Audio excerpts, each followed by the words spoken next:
bonjour and welcome to Marie+One. I'm Marie and today's plus one is Frankie Armenta. Hi Frankie, how are you doing today? I'm good. Thank you for having me. Thank you for coming.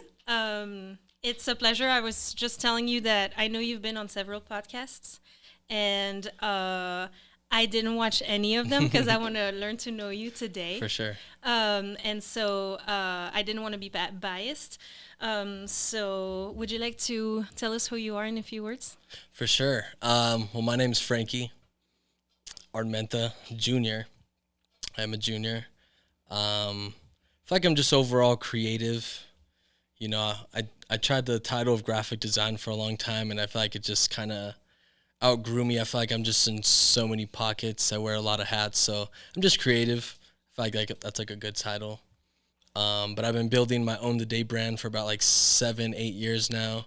Do all the design. We have an in-house team who does the manufacturing, and I'm loving the process and the journey right now. Nice. Heck yeah. So I guess um, that's so fun to call yourself a creative because then it just opens up to, yeah, whatever Right. you wanna start or try. Would you say that on the day is like your main, like quote unquote, like 9 to 5 type of thing, or It did pay for my haircut and the gas on the way here Woo! today. That's how it But starts. it's definitely like it's a grind. It's a struggle at times Mm-hmm. and thrives at times. It's one of those things where I just have to stick to the vision and I have to grind it out. And no matter what, I just got to make ends meet and put out the next project. There's always another project, Mm-hmm. so as long as I'm working on the next thing, I feel like we'll be all right. Yeah, and then so We'll get there. I usually like to start by digging into like the who are you, but since we're on the day, I kind of want to just dive there real quick and say you said you've been on it for 7 8 years. Is it something like how did it start? Like this is it something that answered a desire of designing clothing or what? How did it? How was it born? I think I just wanted to get my name out there. Okay. And at the time, I was inspired by like the Hundreds and like Half Evil and all these streetwear brands. I was just always into skating and graffiti, so I was like in that world. And I don't know why I picked T-shirts. Honestly, it felt practical. It made sense. It was like we all wear shirts and we swap them out every day. Just made sense. I didn't really think about it too hard. Like it could have been hats, it could have been jewelry, it could have been whatever. But Yeah. for some reason, the shirt was a good template, and taught myself how to screen print in my parents' garage, and I was drawing everything out. Carving them with the X-Acto knives out of like transparency papers. They were awful designs because they were very rough draft, very put together. It was Uh-huh. awful. So, and then at some point, I was like, well, the design's gonna be hit a standard. So that's why I found graphic design, and I taught myself graphic design, and I was moving a lot of units for like the quality at the time. So I'm super grateful for like all those people early on who like supported, and they're rocking the hell out of it. And I'm super grateful for that era because it just shaped character. And a lot of people would have broke during that Oh. that ugly phase of, it wasn't even ugly. It was just like the heart was always there, but visually, the quality, it wasn't meeting the standard. So over time we just perfected it, and you know now I do design full time, which is kind of crazy. Like I didn't seek out to be like a graphic designer or even mess with the digital art world. It just kind of made sense, and I'm creative enough to kind of know what I want, Mhm. and then I could work hard enough to figure out the programs, and then I meet people like Josh and a lot of mentors who could like help me along the way, and then experience just pays off. So that's kind of how it all started. I mean, there's so much to it. Yeah, it's funny because I mean, and Joshua would talk about it way better than me, so don't quote me on it really. But like his journey started when I think he wanted to make his name tag. I don't remember what game, but for a game he was playing, and he wanted to, you know how, like, well, you probably maybe not, but back in the day, I guess we're not too much too, like, we're not super. I Facts. can't speak English right now. Like, we're older than you, but not like Not too much. yeah. Facts. So, because I think Josh was 34, I'm gonna be 32, or 35, and I'm gonna be 32. Great. I don't know how old we are, and so It'd be like that. all that to say, you know, the name tags, you could make a design, and I think he got interested in someone that made like a super cool looking name tag, and he was like, hey, I want to do that. And so I think he like hacked what was at the time to make a design. He told me that story. So Who knows? so sorry, sweetheart. And well, so he hacked a program basically with a friend, and he learned how to make his own name tag. And I think that's how he got the love for graphic design, and you know, and he got into it little by little, and then I love that. you know, yeah. Now he's like a self-taught. genius, so And that's yeah, awesome. he's like a, how do you say, like a, not a sensei. Oh, come on, Marie. It's like in that movie we watched all those movies many times. It's okay. It will come back. Yeah, I'm spacing it too. in an hour, I'll be like, that was it. So, okay, so, and you were creative at first, and then so you kind of like went toward graphic design because it made sense. I mean, honestly, the design just was like, it's gonna make my shirts look cooler. It wasn't.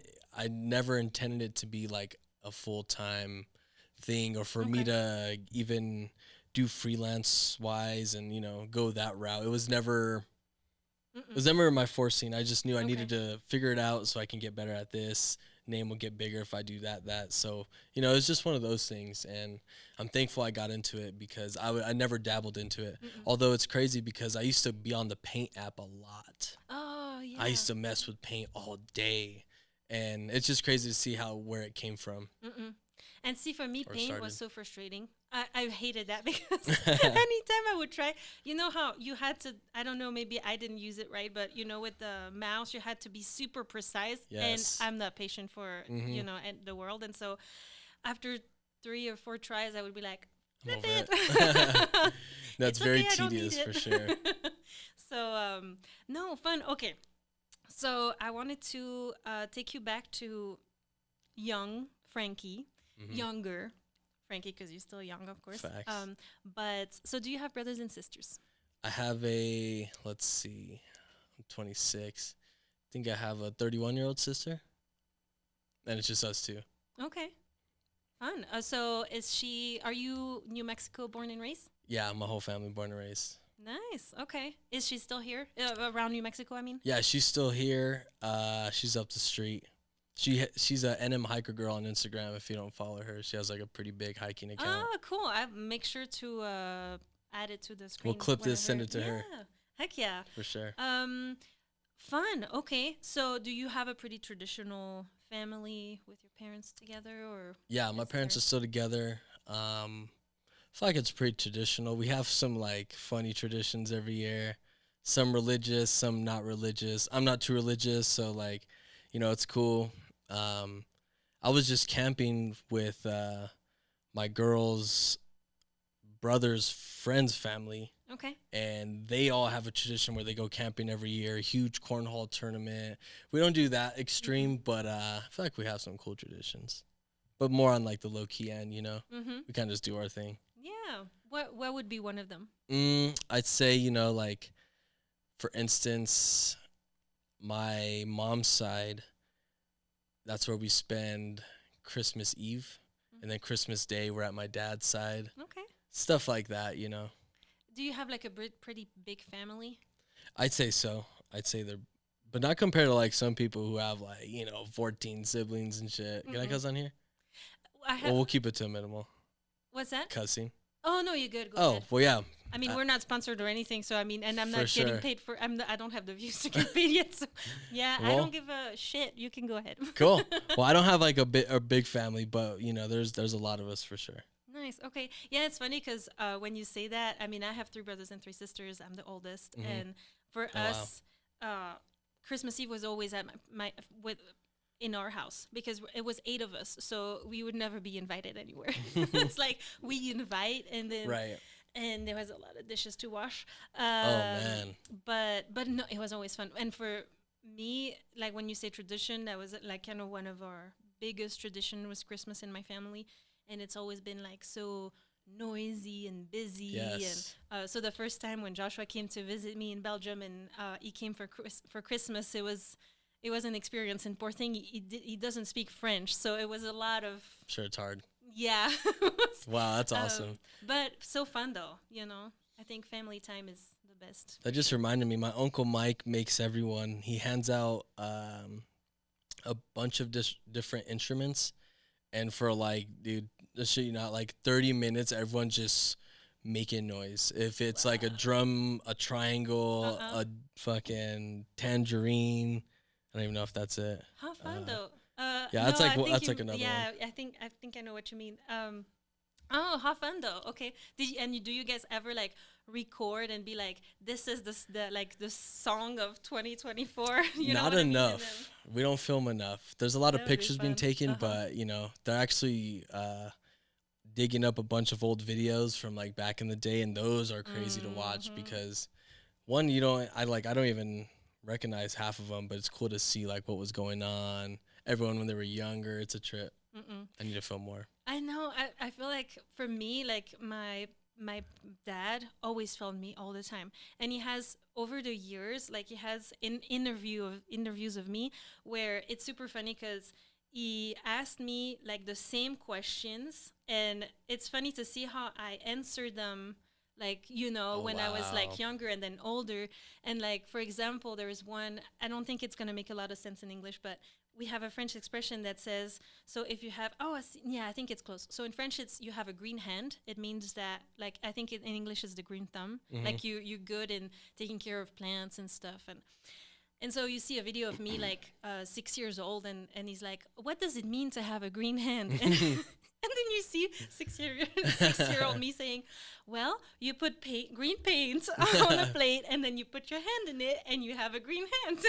That's amazing. And and kind of like over the years, see how you learn, and what you learn when, and it's kind of funny. So I'm like, oh That's my pretty god, I want cool. to do that with my son too. I can't wait.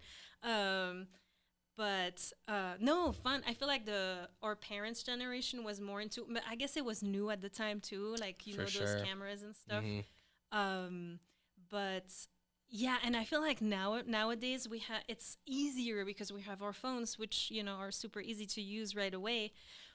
But I feel like we do less of the It's weird. I just realized filming. that. And then, but at the same time, I am totally in that era where you see those on social media, those meme when it says, "Well, I have 3 pictures from 0 to 6. Meanwhile, I have 32 pictures of my son between now and 4 o'clock." It's like, Right. yeah. But I think we need to make those meaningful or more Yes. meaningful because I feel like now it's super easy to just snap a picture. Absolutely. But You're right. Honestly, I didn't yeah. realize that. I feel like I've been doing a better job. I just got a new camera, so I have been taking more photos. And even the past year, my content switched up on social media, so I've been filming myself a lot more, the Mm-hmm. process a lot more. But doing it with the family and stuff. Like I think we're overdue for a family picture, like all of us, kind of thing. Mm-hmm. Yeah, I should probably set that up. Nice, you should. Heck yeah. Um, and it's funny you said that about filming yourself because do you consider yourself like a more like a introvert or extrovert? I'd say introvert.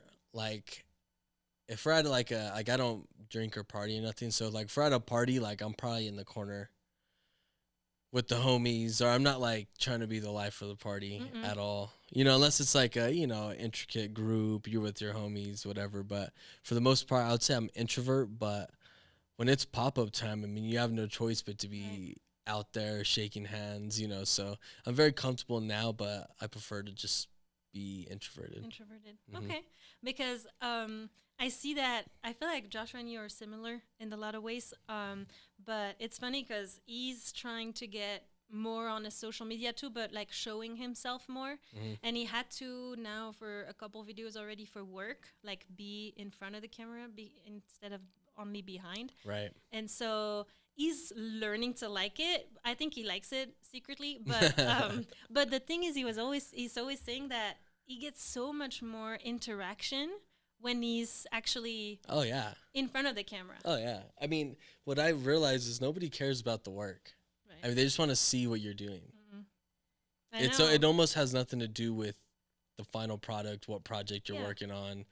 Yeah. And sometimes it doesn't even matter if you're saying or doing something interesting, because I've noticed that too. Like for the podcast, I'm at a lot of videos now, but I've been filming videos to make a vlog about the behind the scene. I don't film enough, but I already have over 300 videos of little things, but life stuff. And Right. I need to start editing. That would be great. But I feel like sometimes people, and especially with the social media era, people are like kind of not sneaky, that's not the right word. I want to say, I'm not gonna find it. People like to spy, not spy, but like I say kind of know what you're doing without you knowing that they know what you're doing. people are interested. And People so, are interested. They're nosy. I mean, at the end of the day, I feel like we're all a little nosy. yeah. And I was gonna Like, say, I want to see what Wiz Khalifa's doing at 9 a.m. Mm-mm. You know what I mean? So, like, I get it, and I feel like you just got to find your group, Yeah. especially social media. You got to come to realize that, I mean, at some point, you're going to stop promoting to your friends and your family because they don't care. You got to find your audience, like, on the wave, the inner wave, or, locally you find your niche. And, yeah, that's the new pocket, like personal branding online's, that's my focus. I've been, the past year and a half to 2 years, I've been showing myself more, getting more comfortable with it. A lot of people like the content. I get a lot of feedback on it. I'm trying to get more comfortable with it. Like lately, I've been posting every day. I got in the good habit of just knocking them out. Now, the quantity is there, but now I'm kind of losing quality because now I'm just pumping it out. But I don't even care. Well, I was gonna say, I guess it depends, because when people like your personality and what you like, your vibe and your aura, I feel like no matter what you post, people are just gonna cheer you on, right? Right. But if it's your people, like you said, you have to find your people. And with me pushing merch, it's kind of hard sometimes to not be. I never try to be pushy because at the end of the day, I can't force a sale. Like if it's gonna be there, it's gonna be there. But you got to be sneaky on how you promote it. And sometimes I'm just out there like, look, new hat dropped, go get it. So those videos never do as well as you think, even if the video's cool, the quality's there, product's there. Yeah. I had a video of me doing a giveaway, and it got like a good 25,000 views. And, for what it's worth, I mean, besides that being like a cool little number to hit, it's not like it did anything for the page. Obviously, it blew up the giveaway. Like, I had a lot of entries, and that's a good thing. But it was me talking the whole time. I did have a good intro on that video. But it's one of those things where, I do notice where if I'm in front of the camera, it's funny. I even noticed back then the pictures of me always did better. And it wasn't like out of being cocky or even confidence. Like, it was just like I noticed mine always did better. And now it's like people want to see me. So I got to, I'm not always trying to model, but like the reels or the BTS, me packaging, like I'll probably shoot one later. People want to see that for sure. It's interesting because I also, for a long time, I always was trying to make it perfect, the perfect aesthetic. And my girl had to tell me, like, it's not perfect. Right. It is what it is. And, you just got to start somewhere, Yeah, we kind of get each other like that with Joshua too, because we both get like caught in perfection, right? And being like, oh, but it's not good.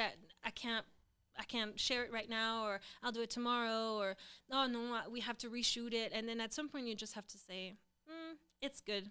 It's good enough. It has to go out. And for sure. Because either way, what's perfect? And at the same time, that's also the frustrating part that I'm trying to learn, is that sometimes you spend like 5 minutes on the reel and that one hits like 6,000 views. and which is probably not a whole lot, but That's a that's lot. my highs right That's now. a lot. And then one that I spent hours on, and I looked at and at the caption and this and that, It's funny how that and that one does works. like 231 views, and you're like, Yeah. but it's And the game, sometimes, I think it could be depending on the reel, but sometimes like the less I care and just get it out there, one of those are gonna hit. right? Especially if you're posting consistently. Mm-mm. Like I kind of accept it. The more I post, the views may plateau a little bit, but the more I'm just reminding people that we're here. Right. And like me knowing, like as far as clothing brand goes, I know we're the most consistent in terms of not even posting, but just dropping and Yeah. getting stuff out there, pushing units and getting these collabs, So I try to just be that example that, I was kind of looking for when I started, Oh, yeah. like I didn't see a brand who was like just doing, absolutely everything. I mean, you had a collab with um There's been a lot. I know, but I was thinking the football team, right? The soccer team, United. United. Yeah, There we yeah, go. yeah. So I'm blanking, but and then I mean, I saw videos with you and the mayor. I'm like, it's funny because you know what? You had done that collab, and or you had that video with the mayor, and then randomly, like a couple weeks later, we went on a hike with Joshua and my son. No way. And we're like walking and hiking, and then I see this dude, and I'm like looking at him, No and way. then I was like, "Are you the mayor?" No way. Dude, he's such a good guy. He was just hiking, and the thing is, maybe I should have, but I was just starting the podcast, and I told Joshua, I was like, maybe I should ask him to be a guest, But then I'm like, dude, I'm nobody. At that point I didn't even release one episode. Like I was gonna record the first one and all that, Right. but and then I was too like, thinking about it. It was like, no, he's hiking with his family. Leave him alone, And maybe one day he'll be the, I Right. guess I mean, we'll see, I could put it in his ear for sure.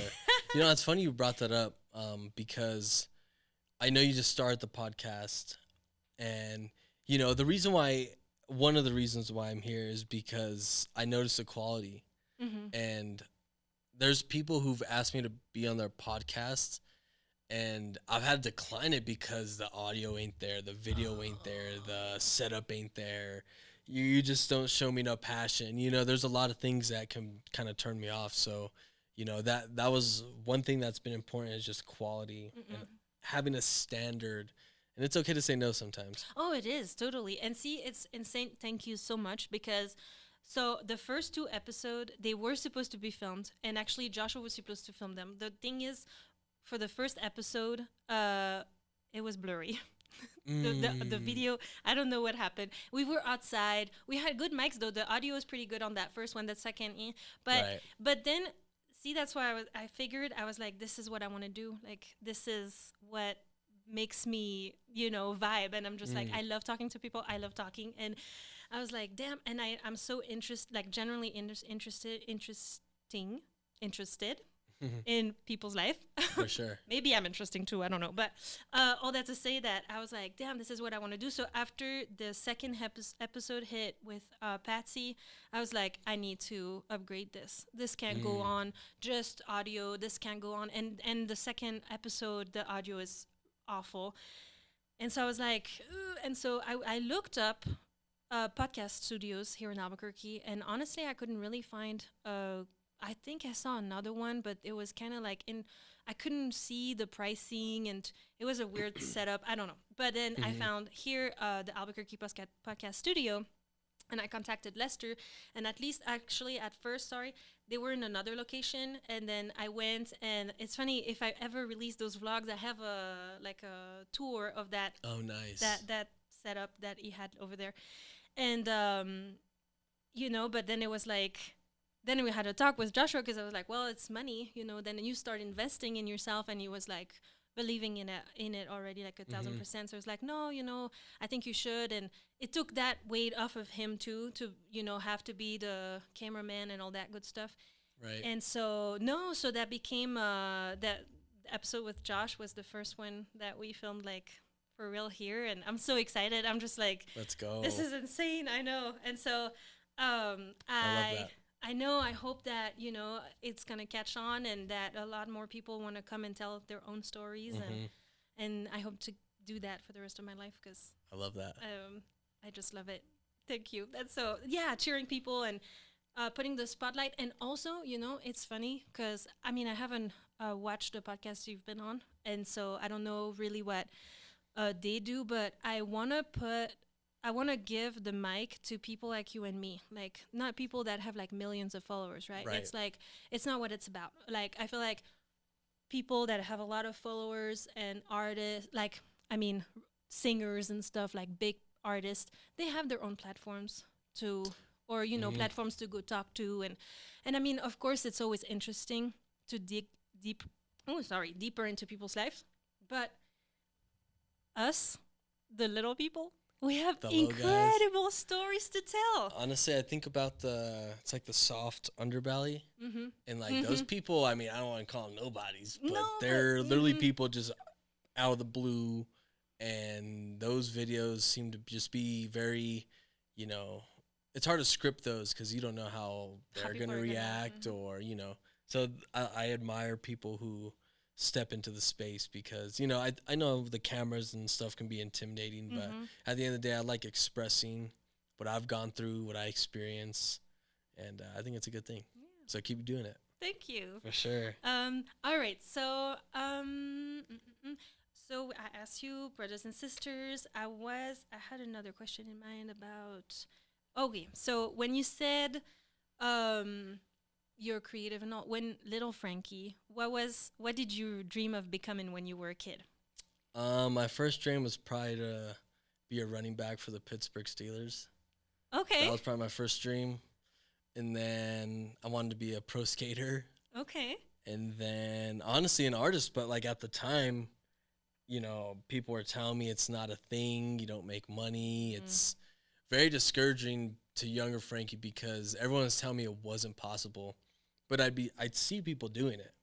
And I remember one time, my parents are big into Rachel Ray. And one time my mom was like, but she's Rachel Ray. Mm-mm. And I was like, yeah, but she's always been Rachel Ray. It's not like one day it switched and she's Right. now this person. Like, imagine telling that person they can't cook and eventually they become. So, I just always had the mindset of like, I know it's possible. I just need to figure out my way there. And I forgot the initial question. So what did you dream of becoming when you Oh, were yeah, younger? yeah. But so you didn't like have the usual like I want to be a firefighter or Oh, no. It was always art. It was always always. art. That's cool. Yeah, I was always. I just didn't know how to get there. Mm-mm. So I lost the dream and the vision for a while. And this was young me too, like not even high school yet. And I feel like,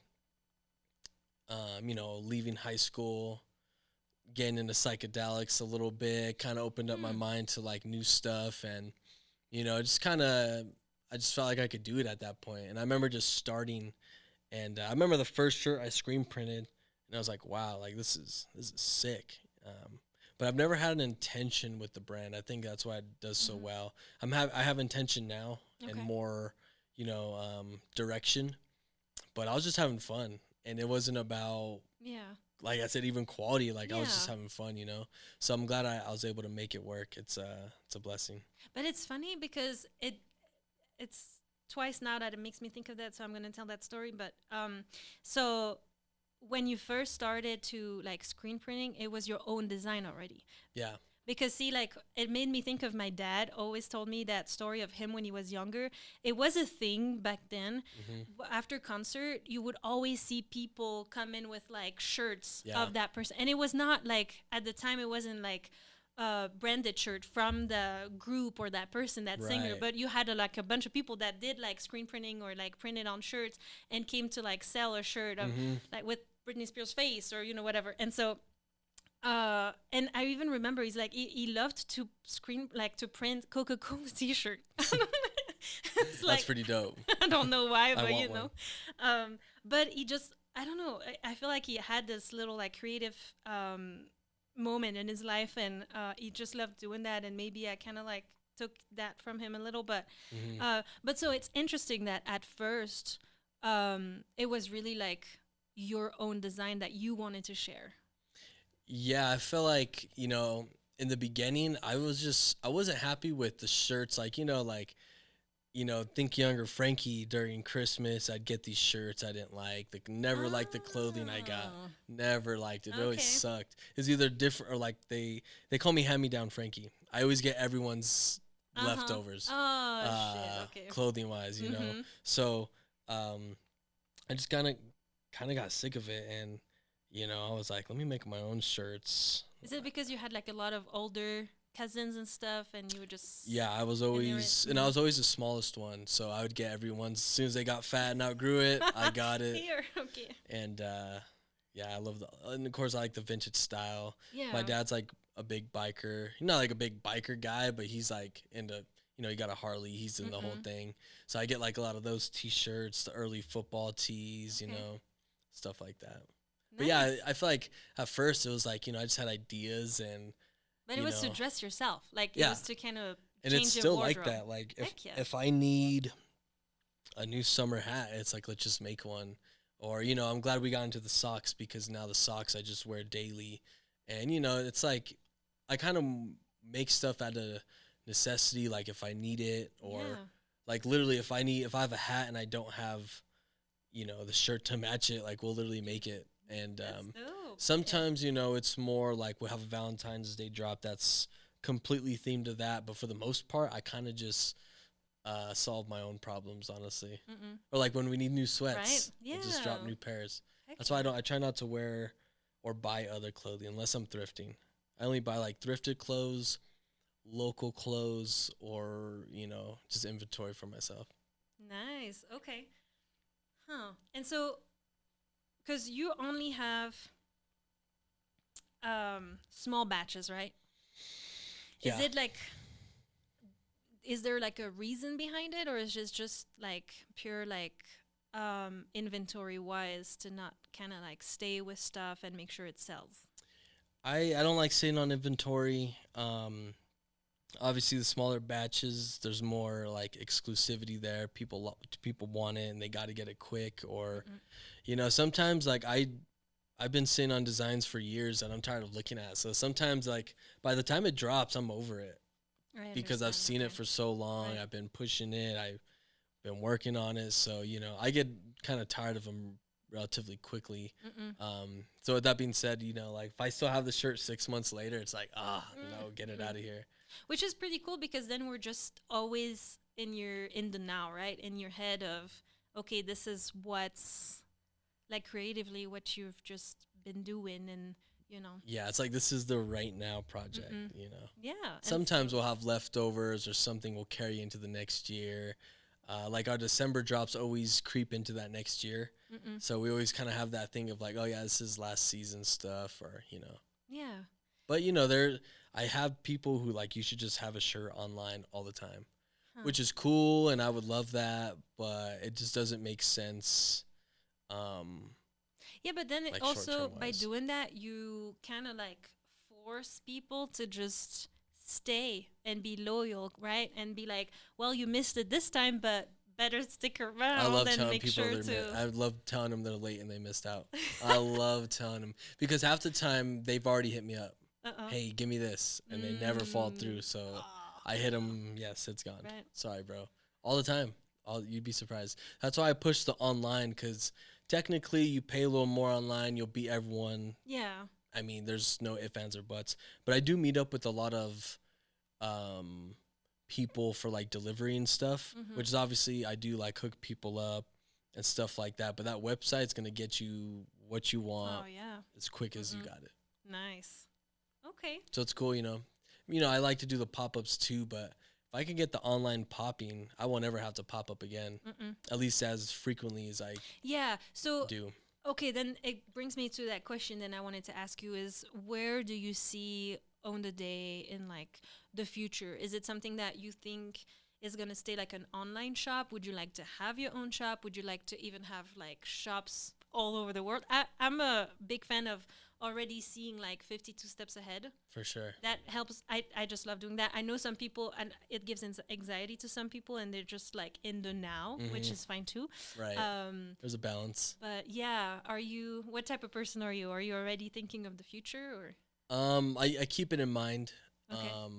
I'm very day to day. Very day to day. I honestly I don't see Own the Day having a storefront. I don't think it would work, honestly. Okay.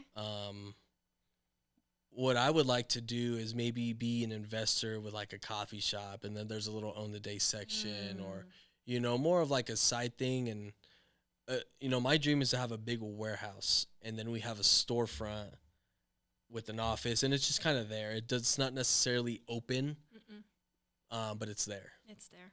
Okay. A warehouse to ship from, and Yeah. just keep it online, basically. Right. Or the Mike Giant, he has like art nights, and the shop would be open. Like if I let everyone in, right. Yeah, it's funny because I did see a reel. I think it was a reel where you said like for the your was it your blue shirt, the blue? I can't think. You were saying that your thought process behind that shirt was that you wanted, like, it was kind of a type of shirt that someone in Hawaii would find in like a thrift store and be like, oh shit, that's a cool shirt. So yeah, I feel like that's kind of like maybe where you want to go, is that having it at like pop-ups or like art shows or it's more of like keep it online. I want to stay as direct to customer as possible. I don't like the idea of drop ship. I don't even like the idea of someone else running my booth yet. Without me there, because it's still such a personal thing. Yeah, right. People are So I'm finding that balance. Doing the pop-ups are super fun. It's like something I enjoy. It's like a reward. It's definitely like a grind. But where I see it going is, I've always wanted to just build like another Red Bull. That's always been like a huge inspiration, like sponsor athletes and throw events and just do a bunch of fun stuff, because like we can. Right. And that's my goal with Own the Day. I do want to venture and like start a nonprofit completely separate that could possibly help build and or fund Own the Day.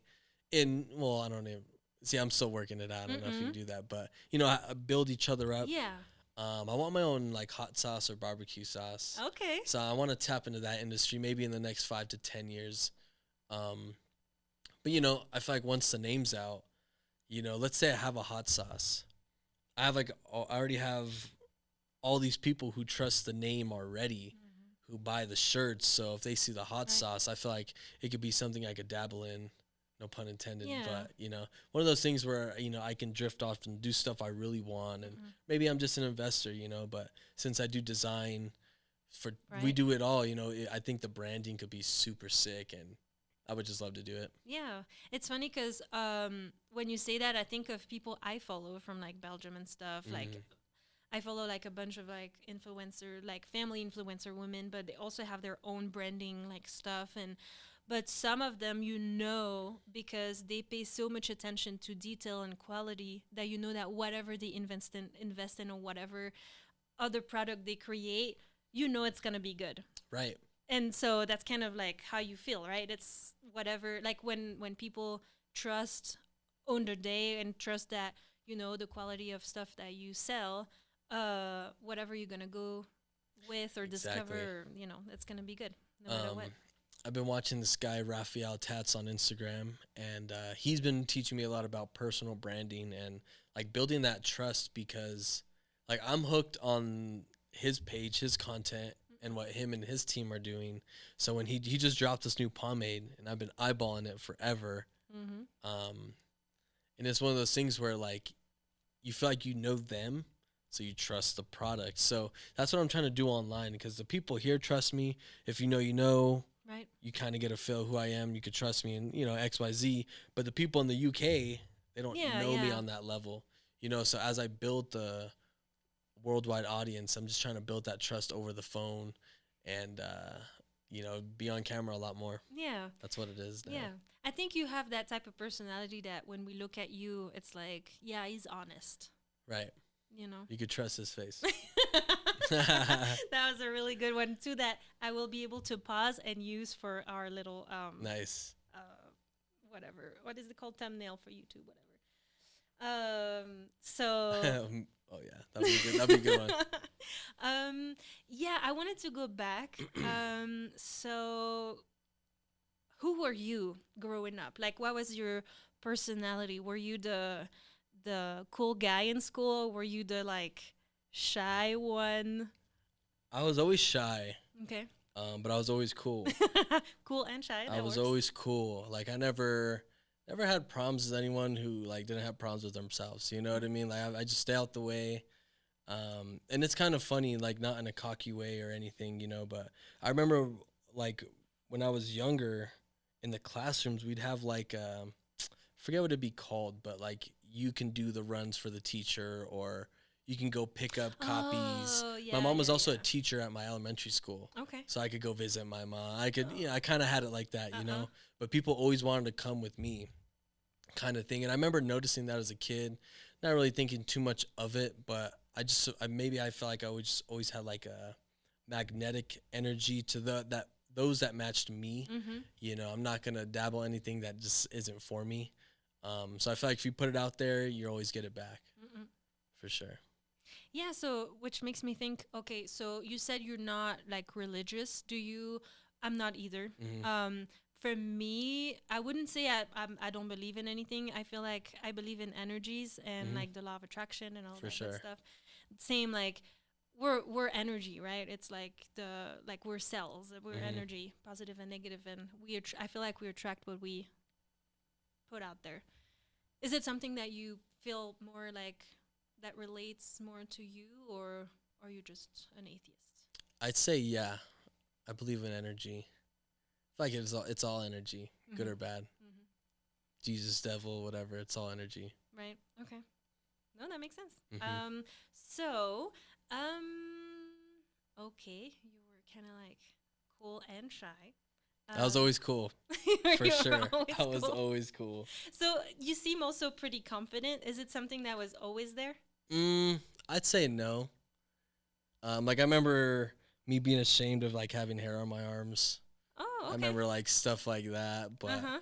now like I've just embraced who I am because there's no changing it. Mm-mm. Visually, physically, I mean you could change your physical appearance, I guess, but you know, it is what you see is what you get, and I Yeah. don't think there's escaping that, you know. So I feel like the more you can accept people, you can accept other people's flaws, and I've always lived by if they can't accept you, they haven't accept themselves. So it's one of those things where you just gotta be happy in your own skin. It's funny you say that because I feel like I'm learning too, and you're younger than me, so I mean, I'm so happy you know that this early on because I'm just realizing now that most of the time when people shit on you for your physique or whatever, it's most likely because they're talking to themselves, Oh right? my gosh, yeah, we had a we had an own the day hater like a few weeks ago. For real? There's a few out there. There's not many, but there's a few. But it just goes to show, like, you know, I don't. I always try to be a helping hand. Mm-hmm. So when I see that, especially like just indirectly, Mm-hmm. it's just kind of like, all right, well, that's your energy. Like you're not gonna Yeah. last. That's not like community building. So, I've also never had an ego because I'm forever a student. Like even to bring up Josh again, I could have, at the time, I felt like I knew a lot until I met someone who knew a lot. Mm-hmm. So I think you just gotta always be learning, and you can't take people for granted, or, maybe if you're better than this, you can always learn something. Yeah. So that's my mentality, and I feel like we're stronger together. Right. And if we can build each other up, I think that's a win-win, Mm-mm. So that's a tip I'm on, but there is some on the day haters out there, and we Damn. see you. Yeah, it's crazy because you know what? I had my first hater too. No way. I think I saw. That Did you dude post that it or no? on my story, yeah, I put that the person, and it's a fake account. But that person was like, what did they say? Like it was on the reel with Aritza where we talk about that she wants to go to Europe this year, like visit of course, and I'm talking about Belgium, how small my home country is, and that it's cool in Europe. You can go left and right. And that person in the comments was like, um, well, shut down the podcast and go back to your country or whatever. And I was That's so crazy. shocked. I was like, oh, okay. And my first reaction is I wanted to defend myself. And Right. my sister, she was sweet. She kind of like, yeah, did it. She kind of like left a comment and mentioned that it was like a fake account, whatever. And I told her, I was like, it's not even worth it. Because then I wanted to put like ironically like, thank you for your comment. We'll take it into account. Like, you know, Right. something like that. And then I was just like, it's not worth it. But I was like, for real, like, and you could see that the account was just created and it was like fake stuff. And then, yeah, and I'm always so intrigued by who has the time Exactly. to do stuff like I feel like that. once I start typing for too long, it's already done. Like, Right? yeah, you're doing too much. Yeah, like I would not, even if I hated someone so bad, oh, the time to go create an account, get that fake picture, and do this and that, and then go put and then be like, and put an account. Right? And you I'm know, already over it. it's not in it for people like us to either entertain it or Oh, no, indulge in it. So, you know, I kind of just take it as a compliment. And I just know those people don't last. yeah. Right. You know, like if you're not in the game willing to like build each other up. Now, there's some shady people Oh, who yeah. are very successful, but I've always just wanted to do clean business. And every time you hear the name, it's just nothing but good things. And I was just watching this YouTube video the other day about I forgot what they called it, but it was pretty much like if someone vouches for you, it could go a long way. And you know, I didn't go to school for design or for anything, so for me, I really rely on my resume and my name and the reputation Right. to like get me through these doors that luckily do, An experience. Yeah. for sure. Yeah, well, you see, it's interesting because I feel like sometimes too, and it depends, I guess, the area of specialty. But if you have the experience, and I've always, for me, any like student job or job, I've always been like, I'm a hard worker. Whatever challenge you throw my way, I'll just face it head on. And I love challenges. I For just, sure, you know, me too. and even if it's something I don't know, I'll go and I'll do the research and I'll just, you know, and I'll Except do golf. I don't. You don't I'm golf? not gonna figure out golf. You know what? I love mini golf though. I could get down on that. See, real golf, or the thing I really don't get is that tub golf. I Forget about it. I just do it like twice and then I'm like, all right. Honestly, my boy works there, and I just go hang out and eat. I don't There we even. go. Yeah, I'll not let the it. homies do that. But I mean, good for you know, Right. to each their own, really. But to me, mini golf is so much more fun, and then just yeah, I don't. But it looks easy. But Josh Right. from BQ Live was telling me it's actually not that easy. But you know, it's I guess that's why it's also a sport. But yeah, I'm True not that, into yeah. that either. And I forgot what I was gonna say, but so okay, I wanted to dive into something else, but I'm trying to think because I know we talked about maybe like going live at some point. Oh, I'm down. And We can throw it up so- whenever. But for Instagram, Go for because it. I wanted to talk about, I don't know if it's okay with you, Yeah. like kind of like your path into illegal substances. Yeah. And so, but is it something we can talk on the I'm live on down. Instagram or maybe after? Oh, like, can we post it or am I or okay if you with go, talk- Oh, yeah, I if don't you go care. live, I mean, you know. Oh, it's yeah, I not- don't give a shit. Yeah, but okay, I just don't want Yeah, your yeah. account to go down or whatever because Oh. you know what I mean. I don't think it would. I don't think it would. Or we could keep it for after or whatever. I'm just trying to see. I say we do it. Yeah, sure. Hopefully people are on. What time is it? What? Yeah, 3? 3. On a Tuesday? Yeah, we'll see. I mean, if, We can. I mean, if we're 4 already people, at 48 minutes, so it's up to you. We can wait a little longer. Or, maybe we'll do it for like a little bit. yeah, Yeah, I'm down.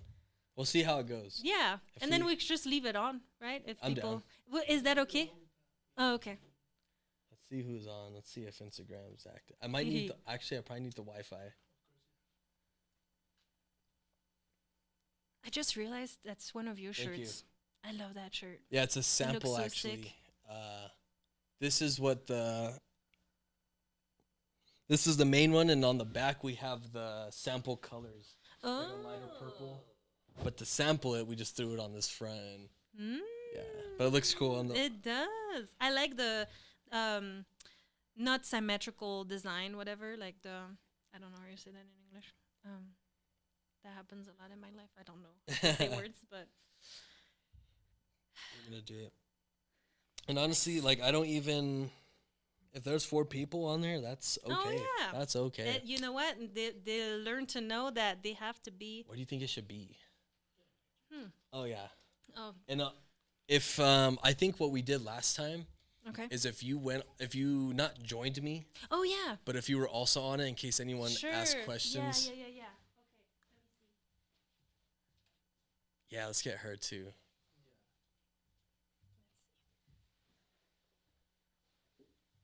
Can we do wide angle? Do you think, or like if we, or I don't know. I was even thinking. Yeah. Could we try right there? Yeah. Let's see. Huh? Oh no, we're good to. Maybe I'll cut like a couple seconds, like right, like. I don't mind. I think Yeah. I think it's cool and funny, honestly. Oh yeah, it's the chill. I like it, honestly. Hit it. Oh, you should put on add a title. Be like, ask me questions. Ask questions. Hehe. That's on the day. Ask something spicy or something. I don't feel like that. Ask some. Yeah, I don't go live too often. Last time I was live, we had like 40 people on there. And I feel like that was bananas. Cool. I think I'm down. Yeah. Okay, let me get. Ooh, let me see if I find it too, and it goes on. You're now live. Ooh. Maybe I'll let you. Huh? Own the day. On the day. Own the day 47. Yeah, I'll go get you an air freshener. I got one in the car. Okay. Yeah. So I guess maybe I'll let you do the intro on the live so that people know what's going on. Or I mean, so welcome everybody. we're live from Marie+One. Actually, let me put that in the comments too. It's my podcast, and Frankie is my +1 today, is my guest. And so we thought Frankie thought it would be cool to just have a little section live so that it can kind of give you a little sneak peek of the episode. Yep. And then you can go, I heard me like, yeah, vibe here. Oh, but there's only 2 people in there, so. Oh, they're coming in. Marie. And honestly, if they ask something, cool. If they don't, also cool. But I think it'd be cool for just for the live. Oh, So yeah. good. Oh, perfect. Thank you. You're amazing. All right. Cool. They said, "What's up, Frank the Tank?" That's my cousin Hannah who just gave me that Jeep. So shout out to Hannah It's super from cool. Florida. Okay, if you have another Jeep, I mean, you know. So sick. Damn, there's 8 people in here. Nice. Okay, what's up, Am? All the homies are in here. They said any collab soon. Uh-huh. Yeah, we're trying to work on a hydro bar collab. Ooh. I'm calling it like when it rains it pours. Own the day hydro bar. It's pretty cool. I should have brought my computer, but that's the next move. We're trying to do like a water reactive garment. So it's pretty much like water reactive ink that if it's hydrated, if you jump in a pool, get wet, if it's raining, a design will appear. Oh. We're kind of messing with those ideas. Have you heard the hydro bar? Yeah. Great guys. Shout out to Timo.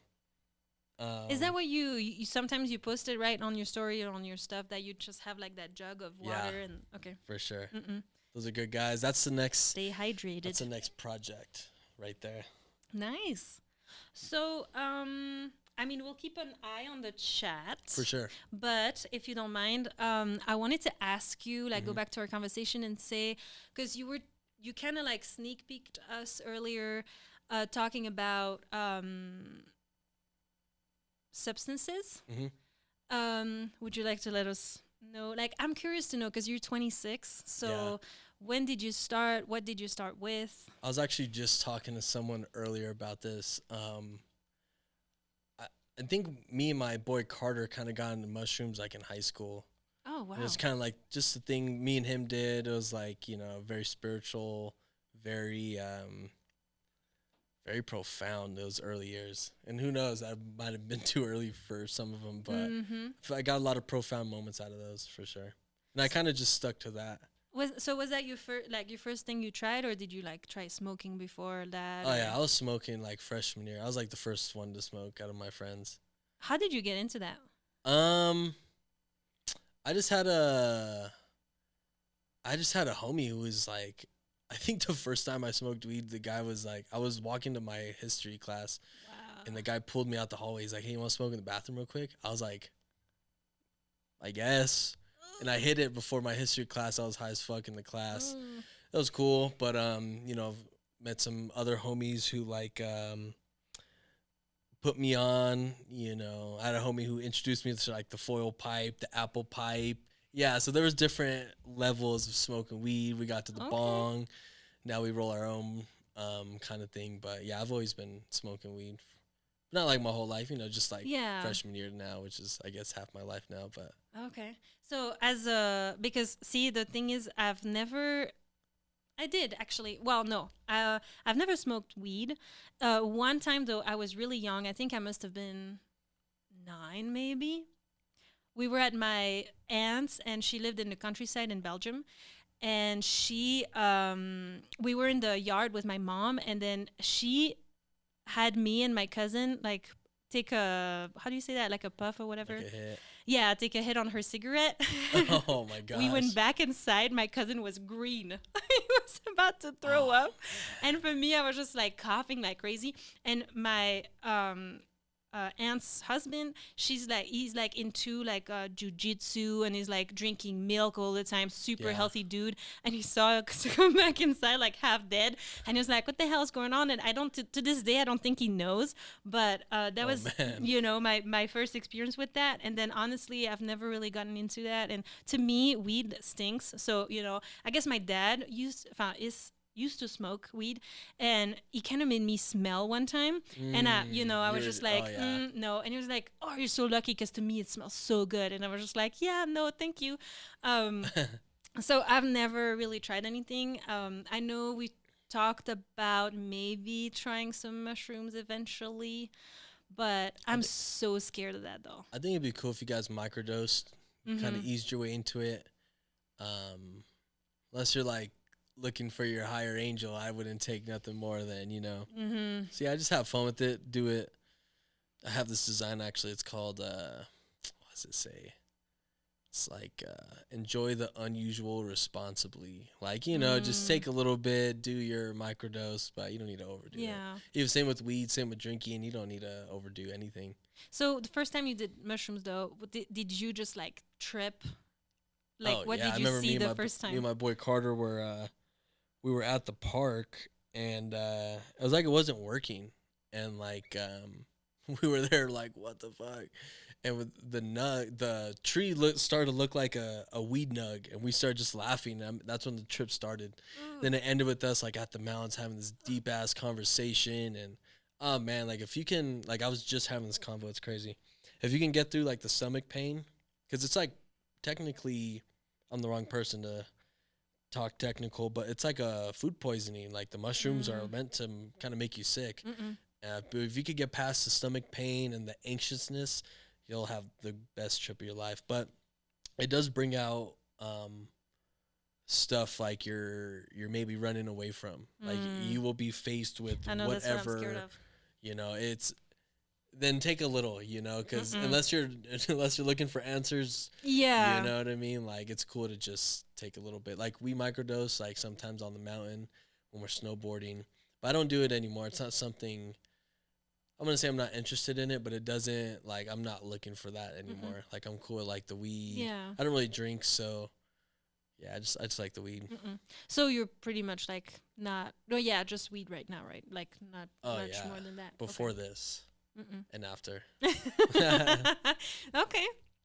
I'm actually, you know, it's funny because I used to be this like black or white person that would think that, you know, it's either it's like weed is bad and you know all that good stuff. For sure. And then you, of course, you live, you learn, and I'm more open to it. But also because growing up, I mean, my dad has been smoking since he's really young, and for him he used to be like this bipolar person. Like he would be so stressed and then super mean, and we got hit on a bunch, and then he would go smoke and come back, and he's a different person. So we learned that, we were like trying, we were crying and stuff, and then with my sister, we would like, kind of push each other to, swallow the tears, because, after you cry, sometimes you're like, and we would be like, keep it in, because he's coming back, and he's coming back complete different person. And so he would get mad again if he realized that you were still like in that after crying mode, whatever. So to me, that was weed, you know? Right. And so I always associated that to not being bipolar, because like you said, I'm not an expert, and it is the wrong word to use. But to that, dissociated personality of, okay, now he's going to smoke, he's going to become normal, he's going to be a normal person. Right. But now, I'm learning that it actually helps people and all that good stuff. But, it makes people lazy too. It makes people really chill. Everyone's different. For me, I just feel like it calms me down. My boy Carter, bro, is he in here? We were just talking about our first shroom trip. My boy Carter, he was with me. He knows. Oh. But now I feel like I just smoke to chill out. It does kind of allow me to chill with my thoughts, or settle with my thoughts. Okay. I like to do it before the gym. I feel like it just taps me in, because the gym's busy, especially Choose. I don't know if you've ever been to Choose at 6 p.m., but it's a doghouse. So for me to just go in there, tap in, do what I got to do, it just allows me to focus, But I've also been smoking a long time, so my tolerance is like at a good area, and I know when to smoke, how much to smoke.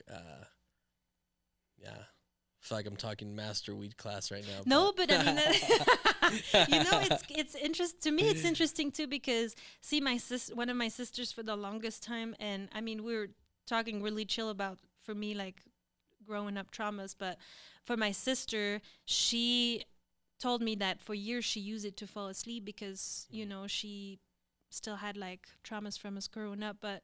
I mean, it helps people in different ways, but it's funny you say master, because at the same time, I mean, it's interesting it's actually good to know your body and know when to use it, what for, right, to be productive, or to use it the best way possible, and so pretty cool. I feel like sometimes you get the right amount, and I'll just be right where I need to be in my pocket. Okay. Did you ever use that or shrooms for like your creative process, or no? Mushrooms not necessarily. Like I didn't take them to like tap in creatively, but maybe every time I'm on them, I'd say I'm creative. But it's just honestly, I'd say the weed's kind of in my regular routine, to where it's not even. I don't do it for anything. I'm just already doing it, honestly. Okay. So, yeah. Okay. Sorry, Mom. Yeah, that's probably that's why I was gonna say, because I don't know if you saw the episode with Kusha K, but I was telling him, like Ethan, that I felt like I was his big sister, kind of a little bit like you. And it's funny because your sister's 31 and I'm about to be 32, but so. I feel protective of you too. I'm like, sure. All right. For sure. And I'm honestly thankful for that, because, like I said, I'm always the youngest one. So I feel like I have a lot of people who just look out for me, which is a good feeling. That's why I want to be the one to kind of help a hand, or like if I see someone's creative enough in anything, I try to get them to pursue it, because I know what it did for me. And like, I feel like, even my little cousin's like mad creative, and it's like, if only you can do it at that age. Oh man, I think the sooner you start, the better. But I don't think there's any late point to start. Oh no, you just gotta start. And especially because if you look back in time to a lot of like those big painters and creatives, first of all, like most of them had like this one masterpiece of their life, but also because life expectancy I don't think I can say that word either. Was like 40 years old at the time. So, you had like this one big like masterpiece or painting that Yep. you would do whatever.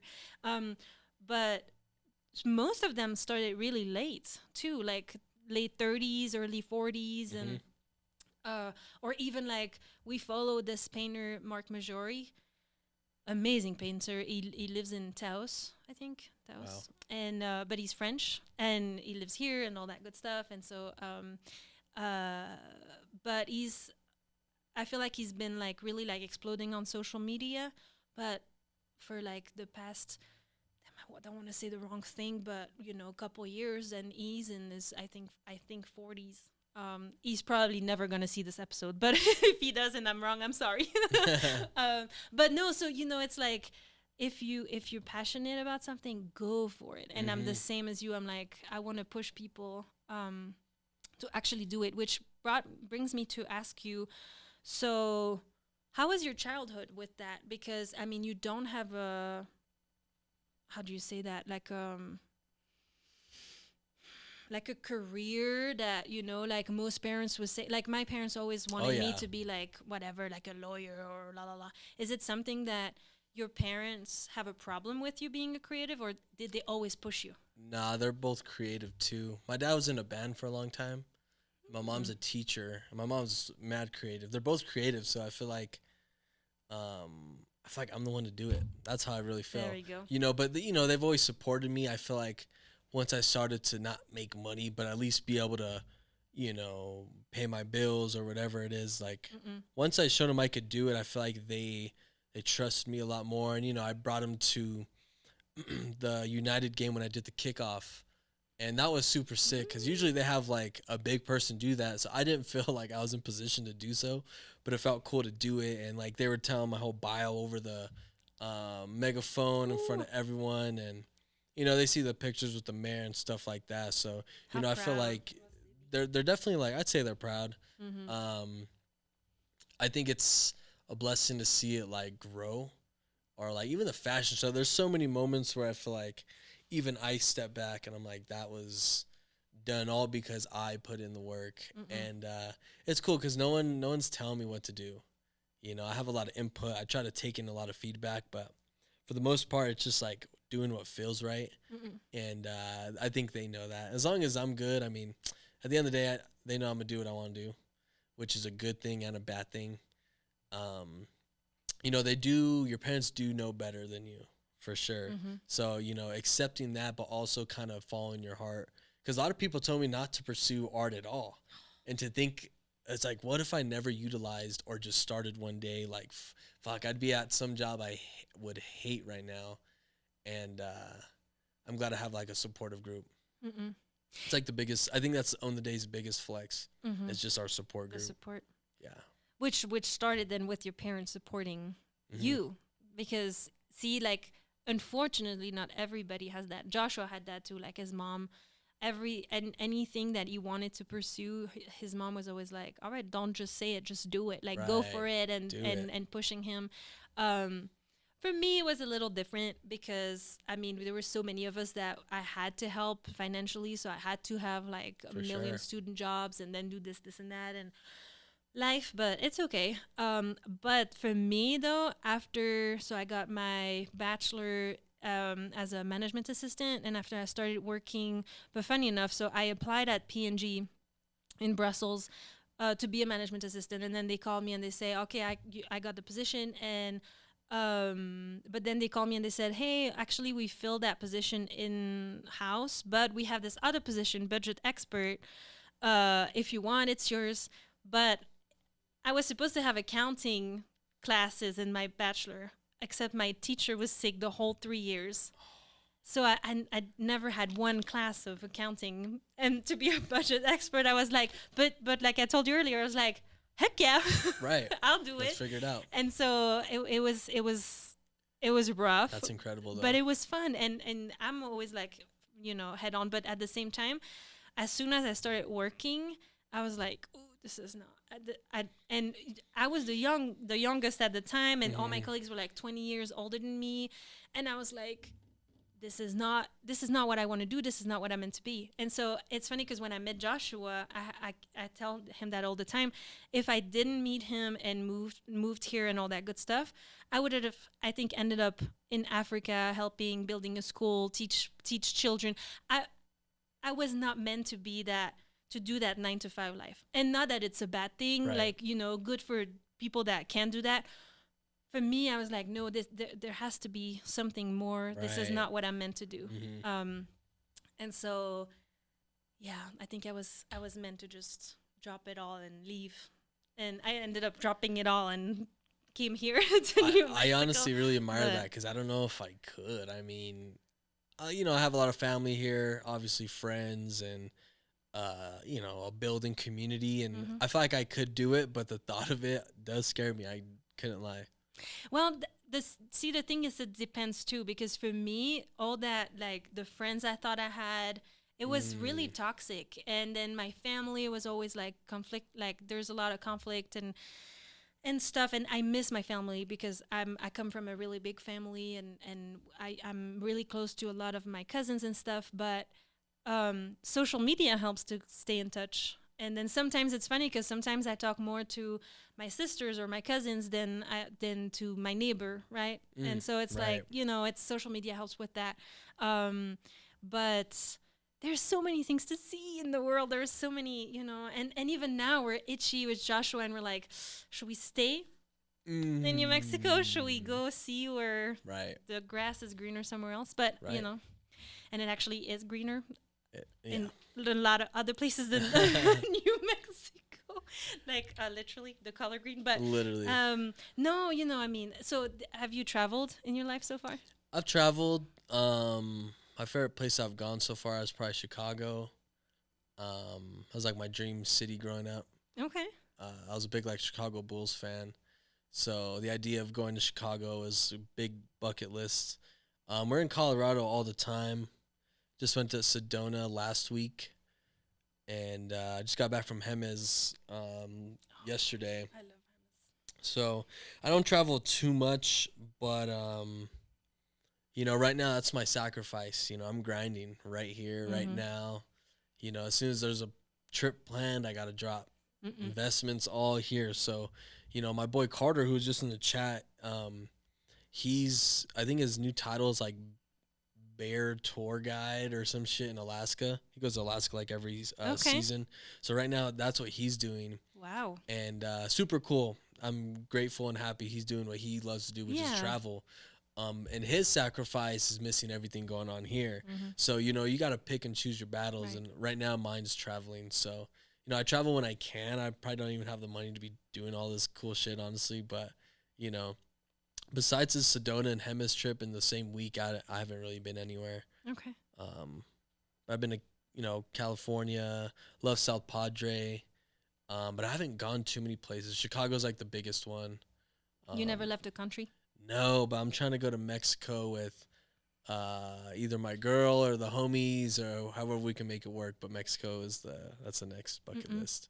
Okay, that's Or honestly, I've always wanted to go to like Argentina or like, where's the place with the big statue? Is it Brazil? Like the Yes, I want to go to Brazil. the Yes, Jesus, that's like that. yes, Yeah. I want to go there. Rio de Janeiro, I think, right? Oh, I don't even know. I think Spain. I'd love to go to Germany. I'm also very picky, and I would need a translator, so there's a lot to figure out there. But I would love to go out the country. Yeah, but see, the thing with Europe though is that everybody speaks English too. So, and usually, except for France, I hate France. So, a little sneak peek on that. I'm Belgian, and people from Belgium don't like French people from France, and French people from France don't like us. It's they claim French fries. They're actually Belgian, Oh, so snap. yeah, and then they're cocky. We don't like French. We don't people like from France. But I do love the south of France. Really beautiful, very very beautiful side of France. But I mean, everybody wants to go to Paris, and Right. it's overrated if you ask me. I bet. Brussels is really beautiful though. See, and I would just love to get out there. It's completely out of my zone. I would love to do that.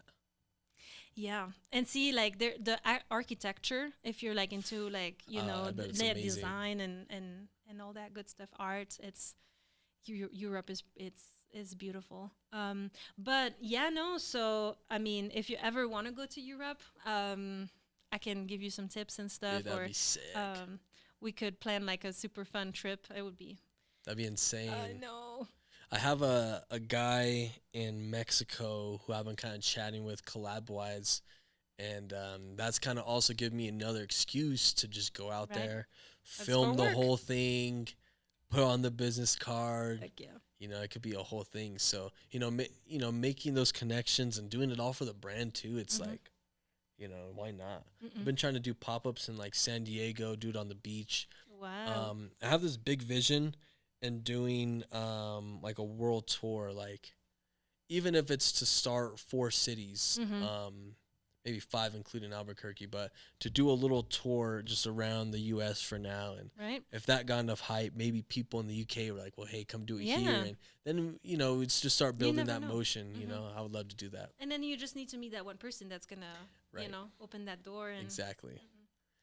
that would be so fun. Because see, I kind of visualize it for you too. For me, like my end goal for the podcast, I would love to have the podcast on the road and have like a little trailer that we would just like haul with like RV and just go all around the US Yeah. and stop and just have a conversation with people that would want to jump in and have a conversation with me. And See, that'd be so sick. so, There's these guys in LA, their brand's called Bars on Wheels, and they'll go to the grocery store and just be like, hey, who can rap on this beat? And they'll pick them up, go around the block, okay. and they're starting to get some traction too. So it's just cool to see people Yeah. be creative. That's what it's about. It's all for the sport. It's not about, we all got to pay our bills, but at the end of the day, like, I kind of look at it as just like, who's the most crazy to like fucking go there? You know what I mean? I love stuff like that. I love being inspired. Like, I love people to, essentially kind of outwork me and do something maybe I wouldn't even wear or do, but just to see people working and Yeah. have their own niche. Like, I love that. Shout out to Jay Scribe. He just entered the chat. Ooh, hello. Yeah, just having fun. I think that's the main goal. Yes, and see, there's Tough so one. much negativity on social media that also, that's why I wanna cheer people up and I wanna promote and put people in the front page. That's not the right expression. I'm not good at that either. But just like let them know, hey, your story matters, Right. and come tell your story, because I have that a lot. I listen to a lot of podcasts and I watch a lot of vlogs and stuff, mostly in French, but I'm always so inspired by people's experiences and stuff, and I just want to, if it can help or touch one person, that's the goal is met. But Absolutely. then the more the better, because it's like whoever we can help and can listen to this and be like, shit, I need to do it. Right. Then that's Right. that's the goal. And I think leading by example is just doing that. I think leading by example alone, people are going to be like, I want people to be like, damn, I need to get on my shit. Or, yeah. like I said, just outwork me. Maybe I'm not the best example, but, outwork the next person. That's like, yeah. That's with being successful, but also just like uplifting each other. I hope that energy rubs off and people, And see, the thing is, and I mean, we're surfacing right here, but, a lot of people are saying, and we said it earlier too, like, yeah, but, I don't have, like, I'm not an expert in that field. But it's not about that, though. Podcasting is not about, it could be about having, like, an Right. expert in a field and if having a conversation about something. But it's just sometimes we're all human and we see the world through our lens, and having a conversation about whatever. To me is interesting, even if we don't have the expertise in it, because that's how we see it. And maybe someone else is going to see it and say, hey, I didn't see it this way. Like, to me, because I feel like I had so many different lives already before moving here, but I was in politics in Belgium. Oh, wow. And I actually was elected. And so there's like what we What? call, yeah, I know. That's pretty dope. It's funny because I was on the list when I was 18 and I got elected right away. Like, it's crazy. In my town, I guess I had like 822 people vote for me. blew my mind, because then my dad was like, imagine 822 people in the room saying Marie. I was Right. like, what the fuck? That's insane. But so we have like a social house, we call, I'm gonna translate it like that, like in Belgium, and it's like a department that helps people when low income people or homeless people, if they need help to find a job or pay bills, they go to the social house, and then they build a case with a social worker. That case goes in front of a console. I was part of that console that would like review the cases and either agree or disagree or change whatever help we would give to people. There were different like meetings I was in, but that was kind of like the main one. And so it was pretty interesting, because then, it was also insane for me to be paid and to have kind of like that power over Right. people's lives, but that's another discussion. But and I forgot, I keep doing that, I forgot where I started, but I just I was talking about the podcast. Come on, come back. Power over people. Yeah, I forgot. But either way, I feel like, yeah, I forgot. That's the worst. I do that all the time. But It's like probably right there. It's like I the know, door's God open and it's damn about it. to leave. I know. In French, we say it's like at the tip of your tongue. Yeah. Well, it's okay, but the podcast is about that too. Just also showing people that it's like doable, and that Right. to do it, don't quit your job, tomorrow if you don't have a backup plan. Because and it's easy. I mean, no, it's not easy. It's but not easy. for some people, that like it's easier said than done, because they have the funds or because they have the help or the support system. Not everybody has that, unfortunately. But like, and that's the hard part. And I say it almost in every episode. But on social media, you only see the highlight. You Right. only see when people succeed, and but you don't see the moment where you're like crying in your car and being like, "Fuck, those shirts didn't sell," or I don't know. I don't know if Right. it ever happened to you, but Right. for me, I feel like I tried so many things in my life, and I said it in a previous episode already, but so it feels like same as Joshua, you kind of like always knew your path or what you were aiming to or what your passion was. For me, being married to Joshua, who like found it, I was like, shit, what is mine? What's my passion? What Right. is, and I feel like now I found it, but for so long it was very frustrating, because it's almost like I was in a race to find my calling, whatever, people call it. But so yeah, so la la la. See, I could talk for hours. So It's I all wanted to go back to you Yeah. and ask you, because you talked about her a couple times already. Would you like to talk to us about your relationship? How long have you been together? I'd say about like 3 years. Wow. Okay. Yeah. Heck yeah. Can we know her That's name? cool. Alondra. Alondra. Yeah. That's beautiful. Yeah, we just got back from Jemez. It was a vibe, just a cool little day trip, so we could both get away. You know what I mean? But she's supportive, which is cool. And I incorporate her, with shoots. She'll help me do X, Y, Z. She's like the staff member at the pop up. You know what I mean? So Nice. I put her to work for sure. Um, We love her.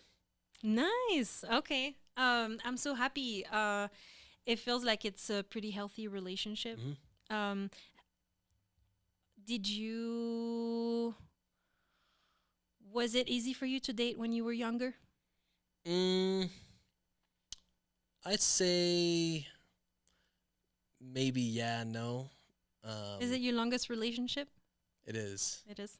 But I'm also like super picky. Like, yeah, I'm just super picky. Not even with like, just with like you gotta think about life partner, especially like I'm at an age where like, if we're doing a podcast, super cool.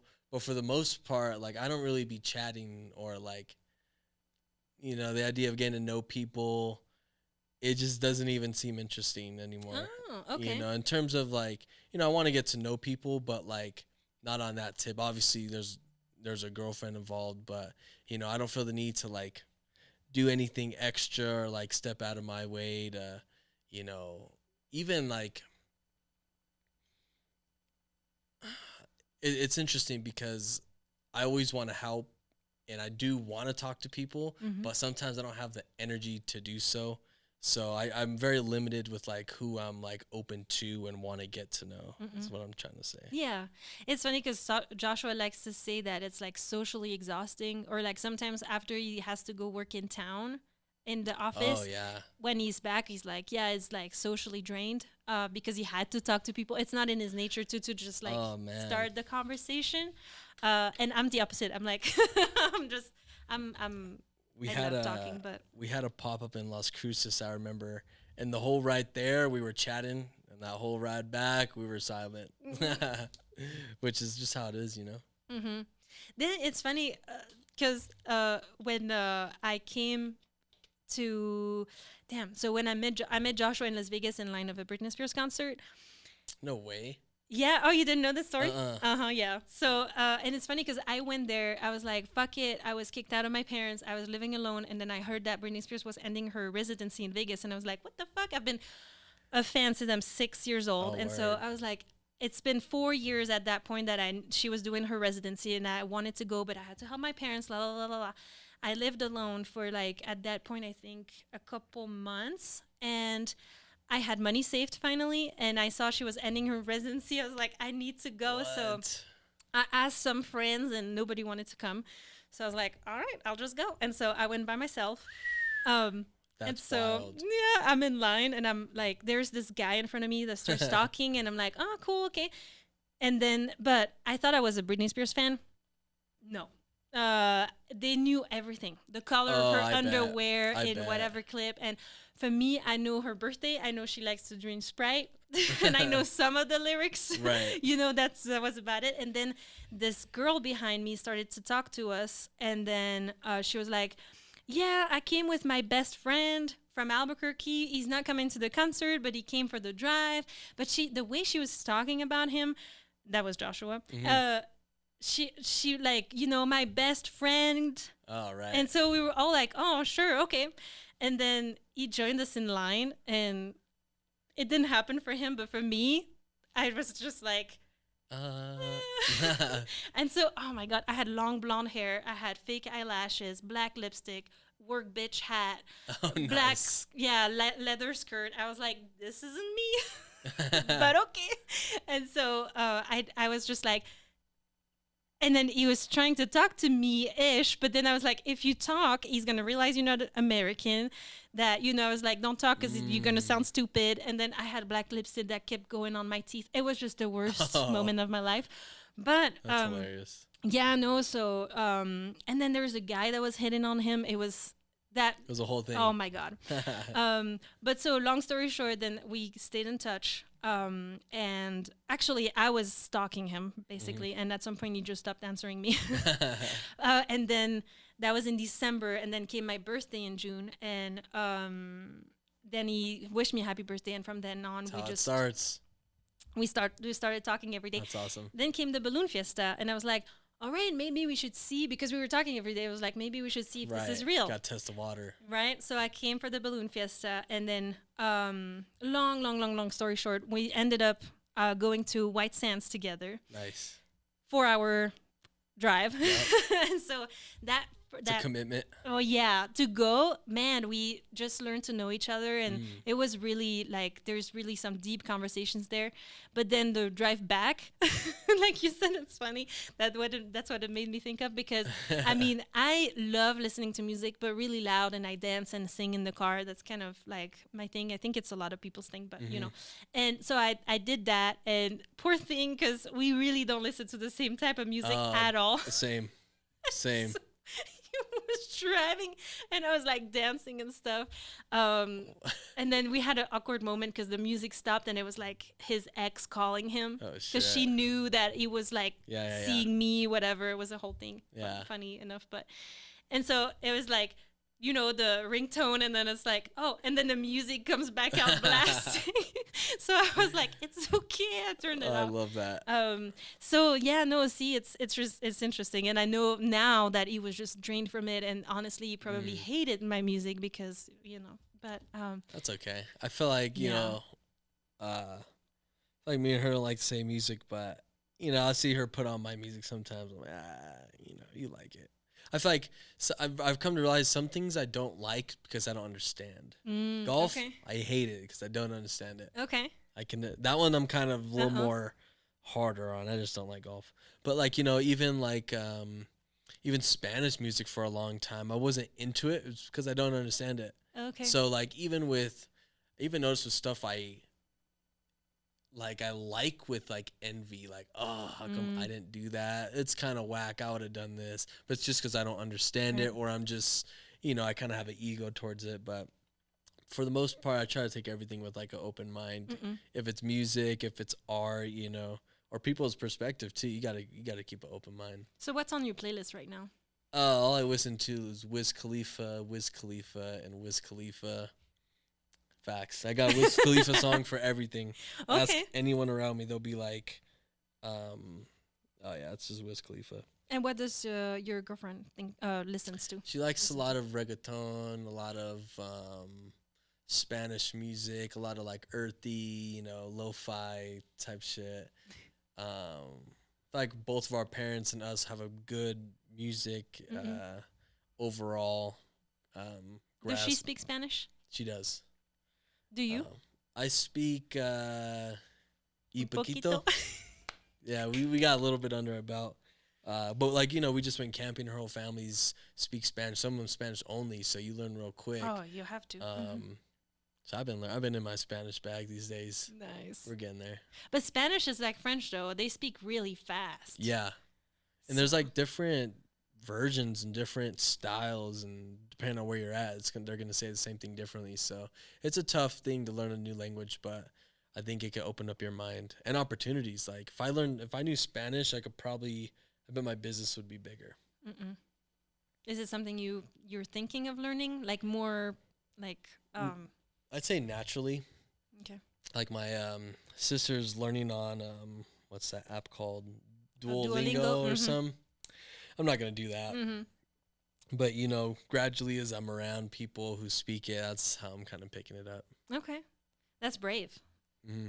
Because I feel like it's hard for me to, I need to be able to like hear the, separations of Oh words. yeah, But I'm French speaking, so I feel like it's easier ish for me because sure. there's some words that are the same or similar. yeah. Um, do you speak any other language? I don't, No, just English. just English. Okay. I'm not cool in that way, but I'm props to people who speak more than one language because that shit's insane if you kind of think about it. Mm-mm. Yeah, I love it. I love it. That's pretty cool. So, oh, I got. Ooh, What are they asking? let's see. Let's see. Hey, Frankie in Europe, yes. Shout out to Oh. Joe from Ito's Barbershop, best barbershop in town. We got a killer collab with Ito's that people are loving. We dropped it maybe 2-3 times and it sold out. Shout out my boy Joe because I kind of like do the creative directing around there. I run the social media. We throw events there, and we pack them out too. It's such a dope spot. Like if you guys ever need a haircut or you just want to go hang out, it's a dope spot. We met for hanging out because Joshua has a barber, and it's like It's I hard. feel Yeah, like, it's hard. you can't really branch out when you have a barber. It's almost like a for life thing. So yeah, I mean, to hang out for sure. For sure. Mm-mm. I know, like, I have a few barbers. I kind of rotate them. Well, since I do a lot of the work there, I don't pay for haircuts. But I try to support my boy who, like, I done logos for like my childhood friends. I'll go get cut by them, stuff like that. But yeah, you don't let anyone just cut your hair, Right. For sure. Mhm. No Yeah. super cuts. But then also your barbers, like I've learned through Joshua that he can't also see if you got cut by someone else, Oh yeah, and then Oh, you're in yeah. trouble. They'll be on you about it. Right. It's funny because that makes me think of what we were talking about earlier and graphic designers. I feel like it's but maybe in the like creative area, I feel like there's some people that are like super protective of whatever like they do or they think they own, like Mm-hmm. of like tips and stuff. And Oh yeah, they gatekeep. yeah, and it's like, dude, like, huh? Like that's something that just like I can't understand. Sometimes Joshua tells me, yeah, like I was at this shoot and there's like another photographer or graphic designer and they kind of ignored me or they were like Mm-hmm. snobbing me, and I'm just like what? It's It's a like, thing for sure. Like I'm not on that tip. have you experienced that though? People that would like snob you or not answer you or just I've seen it. Um, I've seen it. I remember, there'd be even people me and Josh work with that would be mm-hmm. like, "Who is this guy?" And like, it's just that you think you know everything. You're just, I don't know. For me, it's same with Josh. Like someone who's just always learning is just gonna. They always want more info. So once they feel like someone, I feel like when I come across someone who thinks they know everything, it's like, I don't even want to listen to this guy saying because he might know everything about the subject he's on, maybe, but I think the energy is in everything, and so if Yeah. it's off, it's just kind of like. Right. But I don't think I've been a part of something to where there's like another creative involved to where like I've been on projects to where like I'm doing the design, someone's on photography, but there's never two designers or Right. yeah, it's either like I'm on it or yeah, Yeah. and not in a snobby way, but more of less like if you want me on it, and I guess it just depends. Mm-hmm. Like I do a lot of art cover for artists. So right now there's a project. Me and my boy Joffro, he's the artist, but me and my boy Bright are working on the art together. Okay. So that's like a cool way. But I'll let him do his thing, and then I'll take it over, do my thing. We'll all agree on it. That's kind of how it mostly works. I wouldn't say I've been on something to where it's like fuck, there's two designers or works like when you work with like a dispensary, like for my experience, Mm-hmm. you sometimes either have to come up with a better design or like let's say we're all working on the same thing, we all come up with something. So like, I'll see that kind of competitiveness, but for the most part, a lot of people do gatekeep. I think they just don't want you to be more like they don't want the edge on them. And I've always felt like I could give you all my resources, but it's up to you to do what you got to do. And I don't think if I gave everyone my resources, they could do exactly what I'm doing with it. So Yeah, but they're not I'm you. all open, Yeah, but at the end of the day, they're not you. right. So it's like, yeah, here's the plug to that, here's Right. that, because half the time people aren't going to utilize it.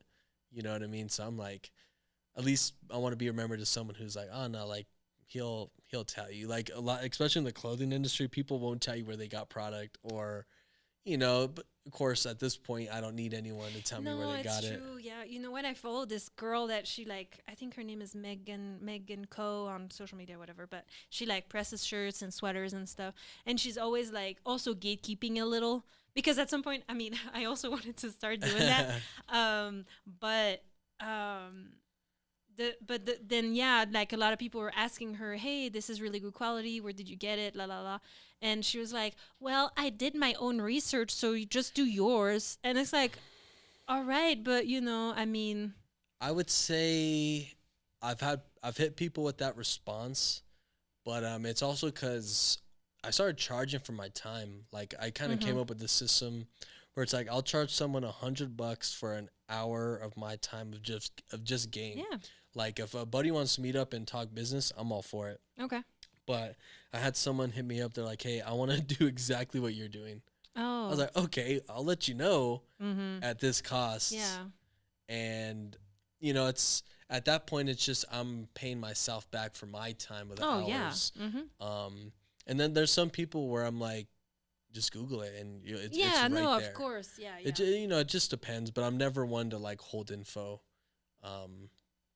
Yeah, and plus I feel like just like you said, I think that there's a lot of people that you can give them all the information and the keys to the door, but they're still just gonna keep the key and never open the door. And that's why I charge for my time now. Because it's like, I remember not too long ago, I was talking to someone, gave him a bunch of game, and I've never seen nothing come out of it. So, you just got to respect your own time. Oh yeah.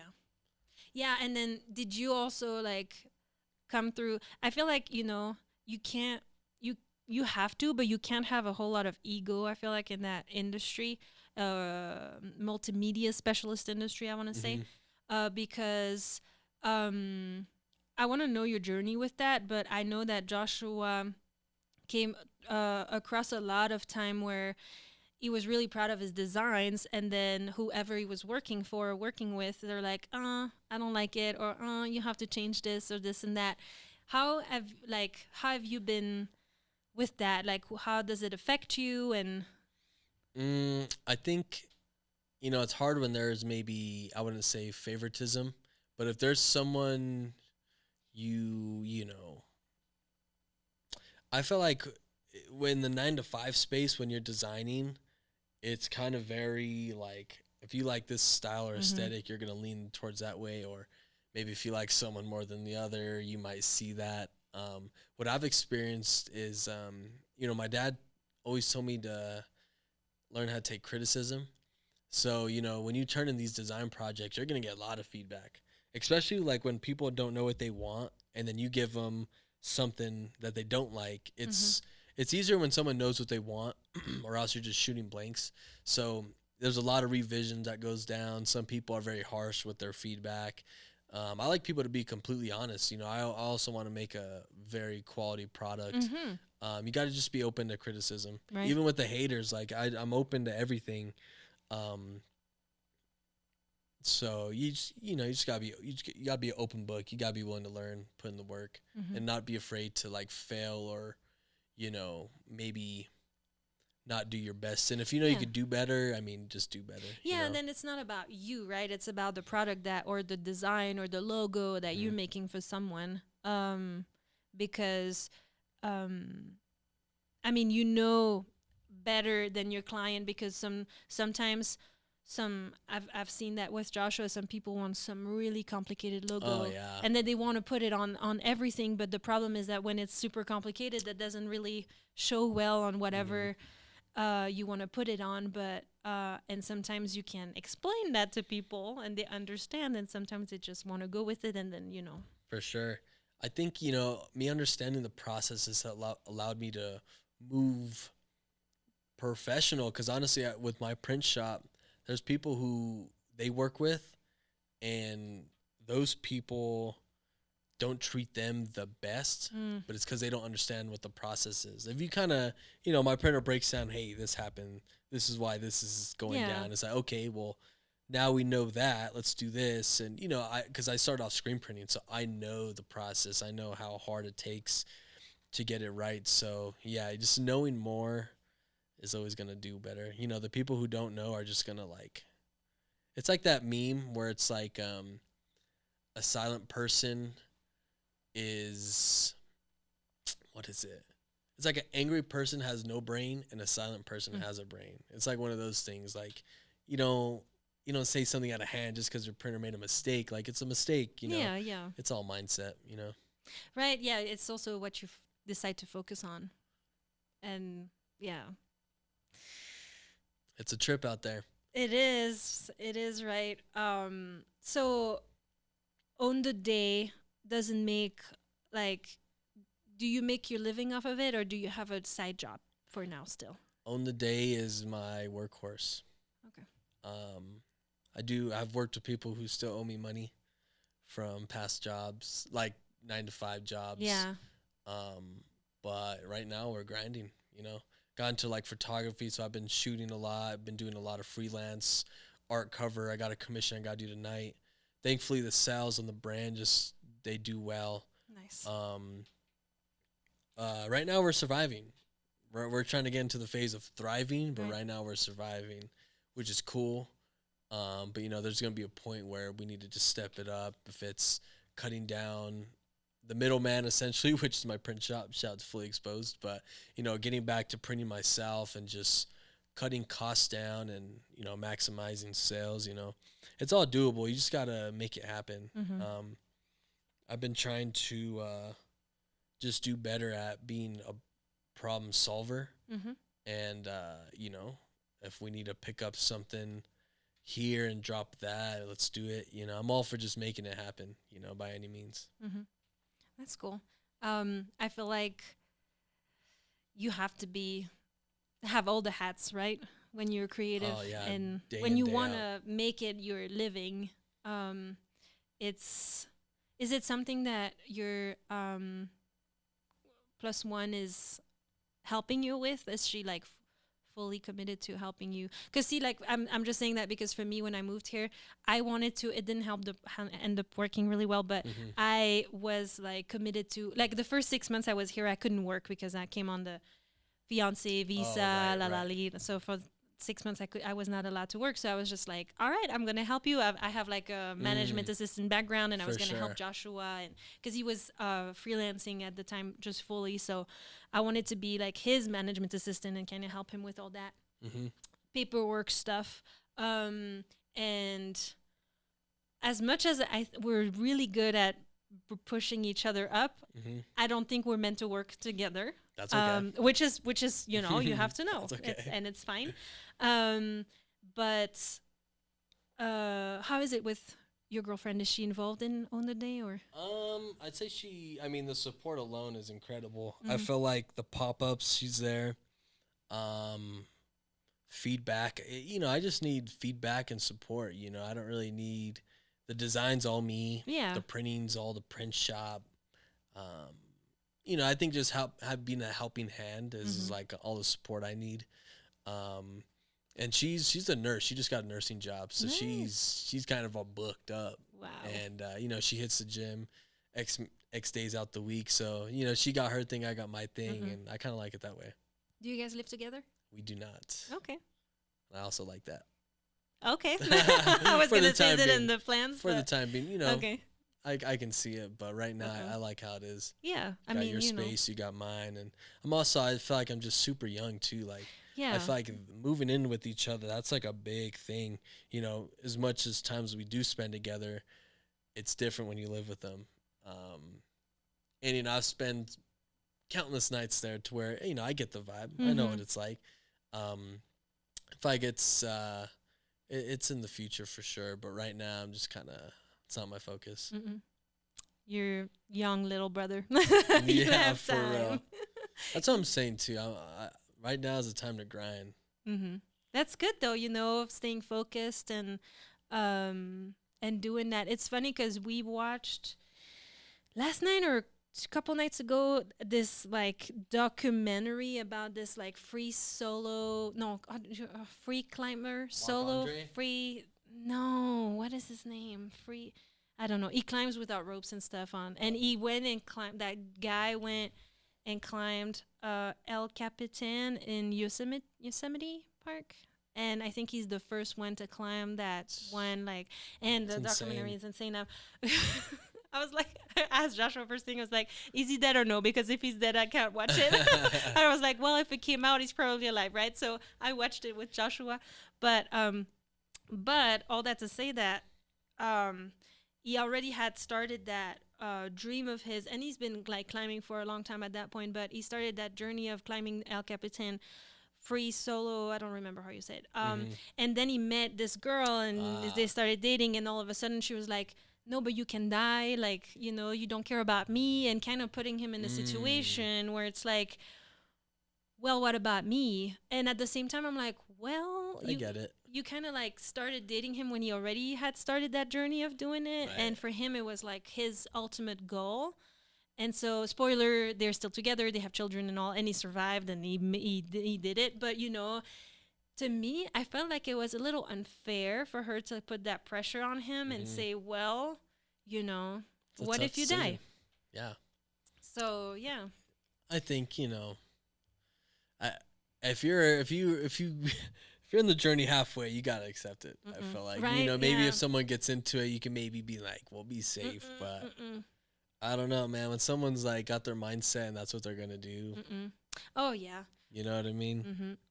But that's why it's good to have like, and especially if you know that you're gonna do the work and keep your head down and just do the work for the next couple months or years or whatever.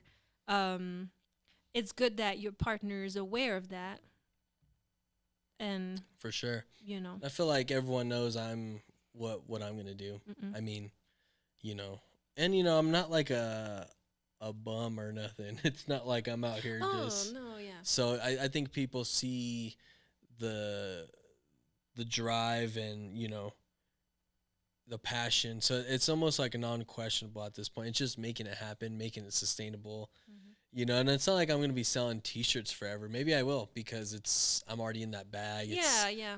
Maybe if I get it to where a point I could just have it uh, on command. It's a different story. But merch is like that's where the world's moving. And if you could tap into merch, like Hmm. that's where it's at. So just to have it, have the merch going. I want to dabble into other stuff, and I don't have an end goal with it. It's just to keep it going Okay. for sure. Yeah.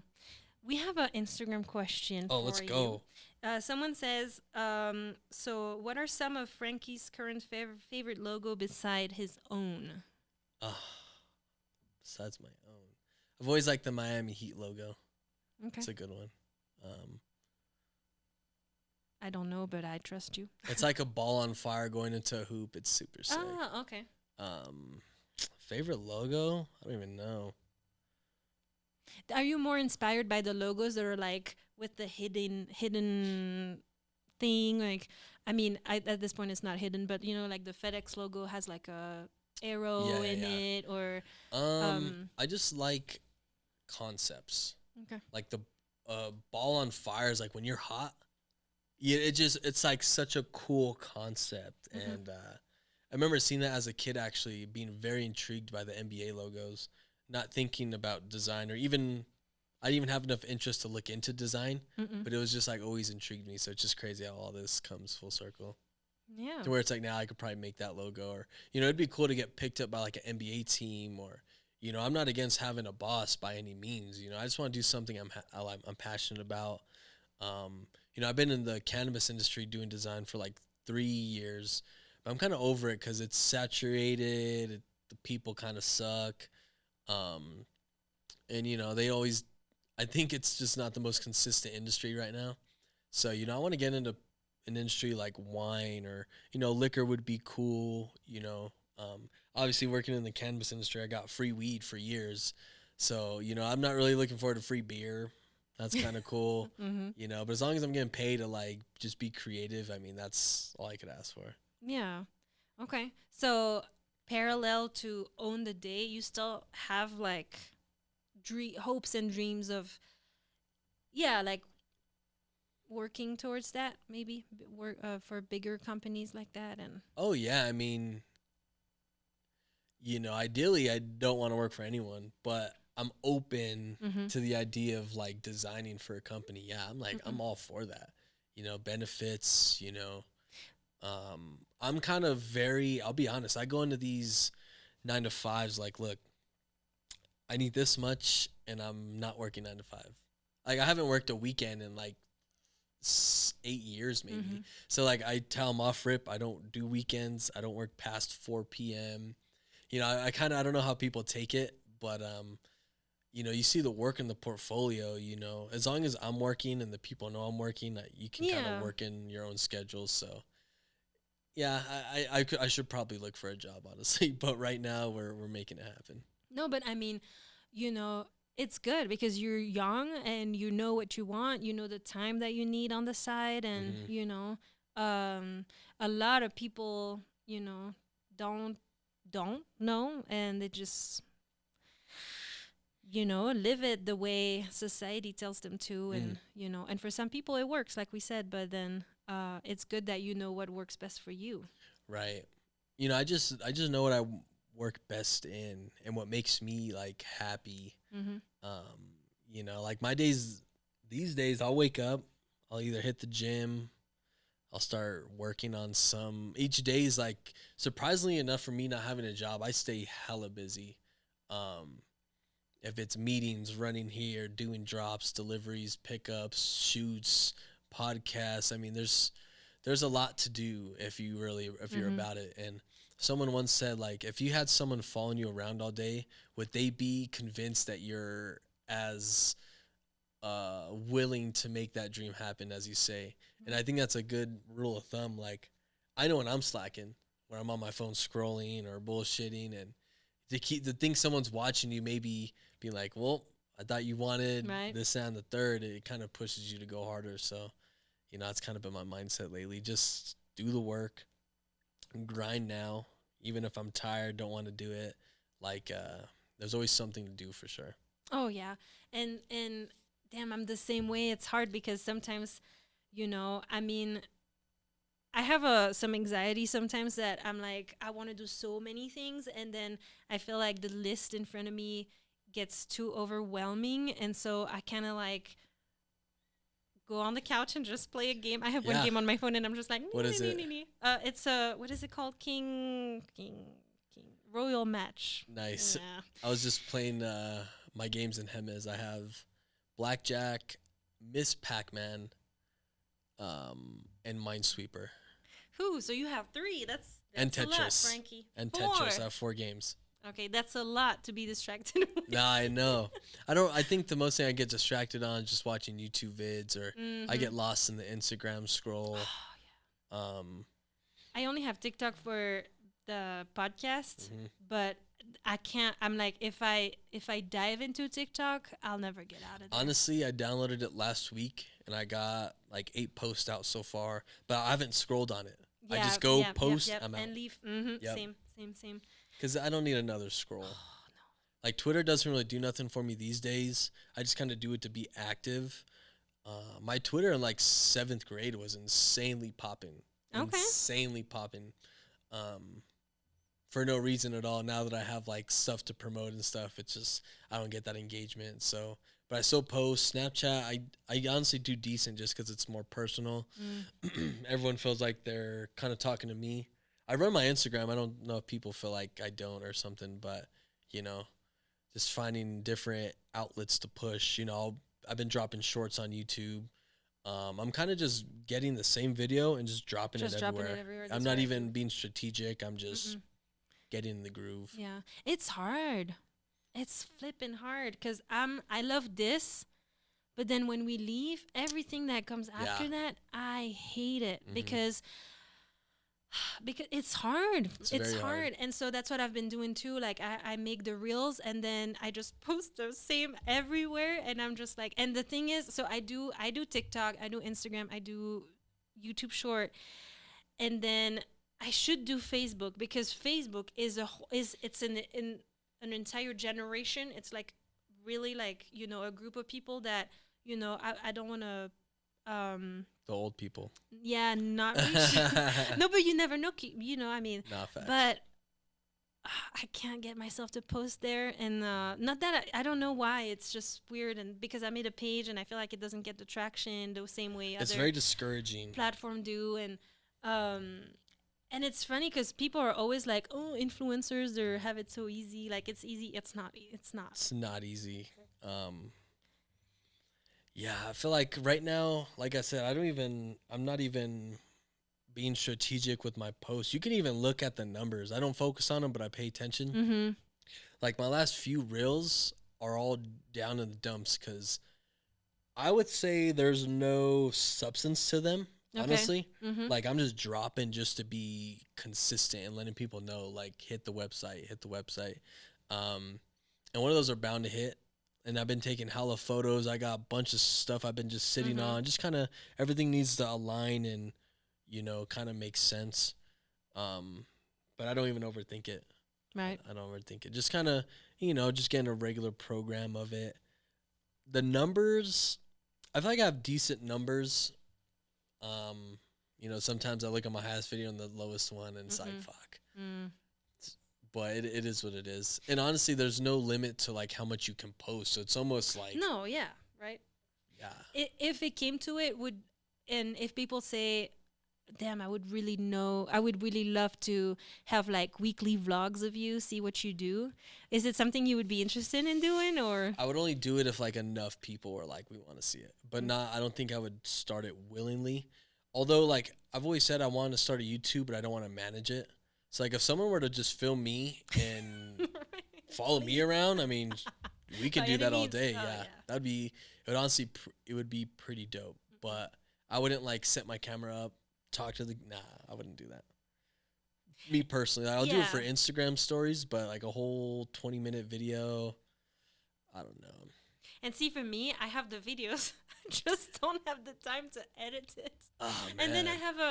I have a laptop that it's really hard for me to edit on, because then it overheats Yeah. instantly. So it's like, all right, it's not. So the goal is to maybe have, whenever I can make money out of the podcast, because right now it costs me money, and it's not making any. I'm hoping to be able to buy myself a computer so I can just edit on it and not just always try to say. And Joshua is amazing. He's always like, "Oh, you can use my computer," but he also works on that computer, so Right. it's like, complicated and all that. But so if you want to sponsor the podcast, Sponsor the pod. you That's know, that's also the next move is look into sponsors Mhm. and get the event sponsored. I feel like myself can get sponsored. The podcast. I feel like there's a lot of avenues where you can definitely find them. You just need to yeah. approach them right, give them value, and just follow through. But yeah, it's the next wave. If you can get sponsors, Oh, I know. And so that's why I'm trying to have like a couple episodes in and show views, show the whatever, how many people it's reaching. And I feel like I don't have the numbers yet to go and market myself, even though, I mean, how many people do you follow? Do you think, do I follow? like on the podcast, like a rough estimate? Like, do you actively follow people or do you? No, so see, all right. So my strategy there was I kind of only want to follow my guests Mm, and have people follow the podcast, like that. and then I follow my guests so that when people are like, like who is that person, they can just go and see the follow and like that. only see the list of people that Mhm. were on the podcast. But I know that by doing that too, people like the follow for follow, whatever it's called. But What's yeah. been really working for me is for every collab post, every post I do, I go through every like, and if I'm not following them, I'll go on the profile, see if it's worth it, see if they'll follow me back, see if their contents, hmm if they got a cool page, like, I want to follow them. yeah, right. So even with the new collabs, I'll follow everyone. I'll get 20 follows a post, Choo, choo, choo, choo. And it's like, cause I don't care about me following more people. I remember that being a thing. Yeah. I do like people to follow me back. That's kind of nice. Right. But for the most part, I'll just let it fly because it don't cost me anything. And honestly, yeah, I don't care about the numbers being higher or lower. Yeah. So, but that most times out of 9 times out of 10, I always get at least 15, 20 plus followers when I do a collab post. And then I'll have a phase every 6 months to where I'll go through everyone who isn't following me, and if it's like just a personal account, they're gone. I'll continue to follow Yeah. a business or like an influencer or a workout page or something like that. But yeah, I kind of weed them out, find those people, and what I do is as soon as they collab, they like the post. Within 5 minutes, I'm on them. So they hit my post, they saw me once. I'll go back follow them twice, and then usually when you follow someone new, your page will pop up. Hmm. So boom, you hit them with the 3 times. And so like 3 times off rip, you've seen the page in one day. And I'm hoping those people stick around. Right. A lot of them do. Not everyone does. But for the most part, that's how I've been building my following. And it's funny, I got like a random 200 bot followers within 30 seconds. Like boom. And you can tell they were all bots. Yeah. So I know I'm bound to drop 2 like eventually. But we just did a giveaway for 4,500. I'm already at maybe like 5,012. I wanted to announce it, sorry, and do something with it, but Yeah. I know I'm bound to lose those 200 followers. So I'm just waiting until like we reach like Oh. 55, and I'll Mhm. be like, okay, let's do another Yeah. giveaway or something like that. But for the most part, I don't even Mm-mm. trip about it. Right. It's funny because I feel like maybe it's a little taboo, but I guess I've encountered people that bought Oh followers. yeah, you can tell too. Yeah. You can tell. But did you ever do that in the process? Nah. Yeah, I'm not like that either. Because I just you're not getting real people, yeah. so it So almost it's not. doesn't There's mean not going to be any engagement from Yeah. it either. That's sad. That's one of the biggest scams I think, buying Right. followers or something like that. Yeah, and then kind of ruins the page because those pages don't last if you didn't notice, or like they got 50,000 followers with 20 likes. Like it almost makes you look worse.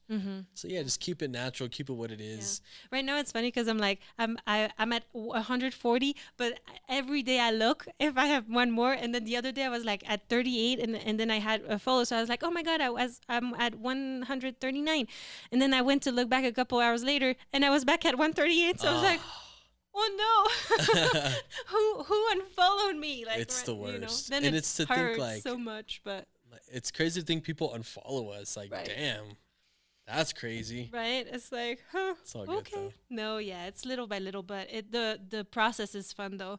It's just that right now though, like on a personal level, I'm a clerk at the post office, and Amazon started delivering their own packages, so all of a sudden our flow or volume of packages dropped, and so I'm the one before the last that got in the team, and so I'm the one before the last that gets now the least hours, and so I'm like, okay, maybe the podcast needs to pick up a little faster than I thought it would be, but at the same time it's hard because I don't want to push it too hard too fast, and I mean I wouldn't kill it, but you know, it's like I don't know, I wanted to stay true and a passion, but you know, yeah, it's rough because also I don't want to shove ads down people's throat, but at the same time, it's like, you know, I don't know where it's gonna go. I'm excited to see though, but I think slow is fast. If you can just be steady and just be on it, uphold the quality. I mean, you're gonna find your people. But attack that social media. That's where it's at. That is where it's at. That's why I am thankful I'm able to build my name from social media. Still kind of learning it too. Like I'm by no means have anything figured out, but I just kind of know what I want and don't want, and that's how I kind of lean towards the direction I take. Yeah. You know? When you said that you're not like you don't mind having a boss, but you know, ideally you don't see yourself there in the future.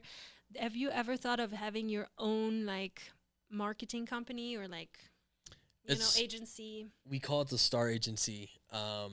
We mess with the word star a lot, like Star Man. I got my old I don't want to say that. This guy I used to know, still know him. I don't know. We don't talk to this guy no more. Okay. He gifted me the name Starman out of we're just playing pool, and he was just like, dude, like you're the star, man. So this kind of where it came from. So we incorporated a lot, like. I have a playlist that's called Star List, and it's just like all my favorite songs. We just flipped the word. So that Star Agency is what we were kind of calling it. It's just me and a few people who are just, you know, I think passionate about creating, and we're willing to put in the work that others aren't. If it's design, if it's, you know, I got a buddy I would say he's like a handyman, but like he can build anything. So like we got kind of a production area, and then we have people who are more into management or more into customer service. So I feel like if all my friends in the right group came together, we can just provide a good service. And you know, I don't think that would be the nonprofit. That might be its own thing, but that would be ideal. Okay. Just helping people, and then we're helping people at the same time, so it's like a win-win. Yeah. And so what is, on a complete different subject, but what is your star meal? The star meal, that's a good one. The star meal, I assume that's like my favorite meal. Right, yeah. The star meal, that's crazy. I gotta start using that. The star meal, I would say a good I'd say some green chili chicken enchiladas. That'd be the star meal. Okay. Or some Mexican dish. Homemade or? Homemade for sure. Just eating like a king. I think that's the star meal. Just eating good, you know what I mean? No processed food. As much as I ate Sonic yesterday, might grab some on the way home. It's all good. Okay. What's your favorite? What's your go-to at Sonic?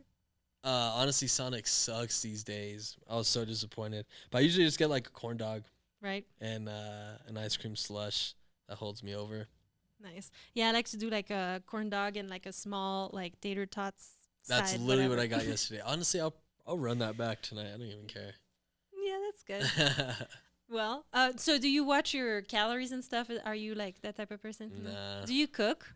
I do cook, not as much as I probably should, but I do be cooking. Okay. I have a mean breakfast, and my grilling's pretty awesome. But like my girl's more good at like the dinner, the salads, chopping everything up, making sure everything, like they always say, like the more color the better on your plate. So, she'll be on that tip. I'll just eat like kind of like a dog, honestly. I'll eat everything, anything. My dad Okay. used to call me a garbage disposal because I would just eat everything. Okay. And I was picky at the same time, so it'll be like obviously stuff I only Uh-uh. liked. Yeah. Okay. Well, That's thank hilarious. you. I have, you know what? On the podcast, we have a tradition. We have two traditions, Let's actually. do it. So we have these cards. I have two stacks. One is a life question. One is the thing I'm really bad at, and I can think about what it is called right now. Expressions. There we go. Oh, let's do a few. Um, I like these. So if you can pick a card out of each stack, which you can, One and one. yeah, Let's do first two. Flip them over. yeah, and 'Kay. read and tell us if it says anything to you or. Are they supposed to match or they're completely No, different? they're different. Okay. They're So different. life question is, what is a lesson you learned the hard way? Do I answer it or read Yeah. this one? What is a lesson you learned the hard way?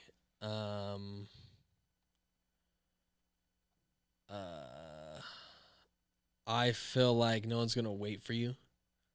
Like I remember always saying like you got to meet the right person or you gotta, and essentially I did wait to meet the right people that got me into the right doors at the right time. But for the most part, I think people think life's just gonna happen for you, Mm-hmm. and you got to go make it what you want. So I had to learn that just because I was shunned for my art dreams as a kid.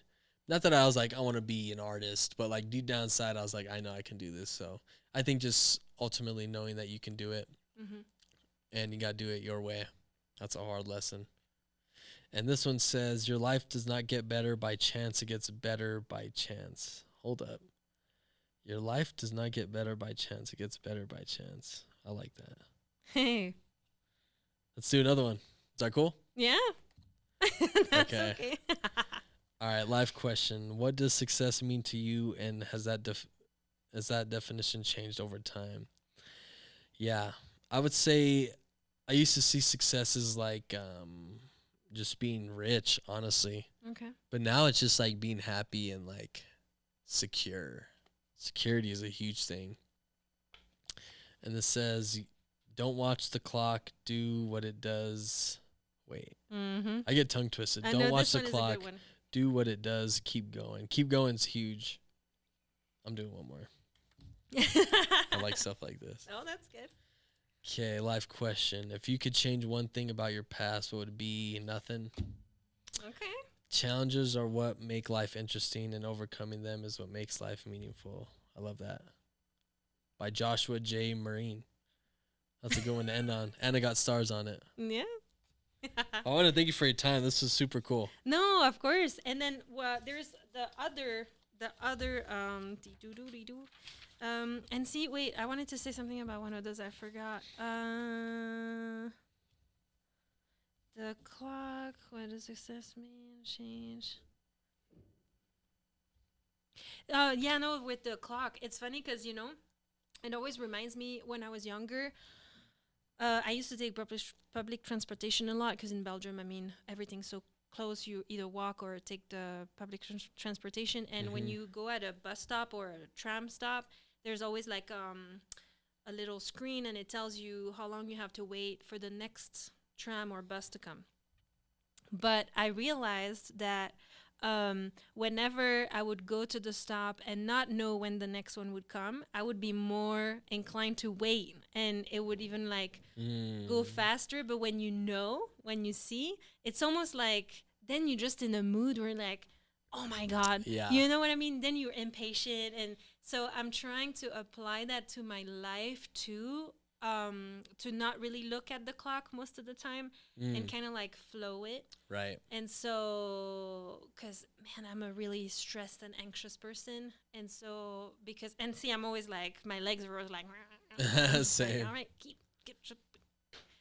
And because, I mean, growing up, for me, I don't know how it was for you, but it was always like fast, fast, fast, fast, fast. Like with my parents, it was always like, okay, we need to clean, we need to go there, we need to do this. And so I'm always on the move. And so, same like when I first moved here in Belgium, it's like really rainy all the time. It's like 300 days of rain and 50 days of sun. Yeah.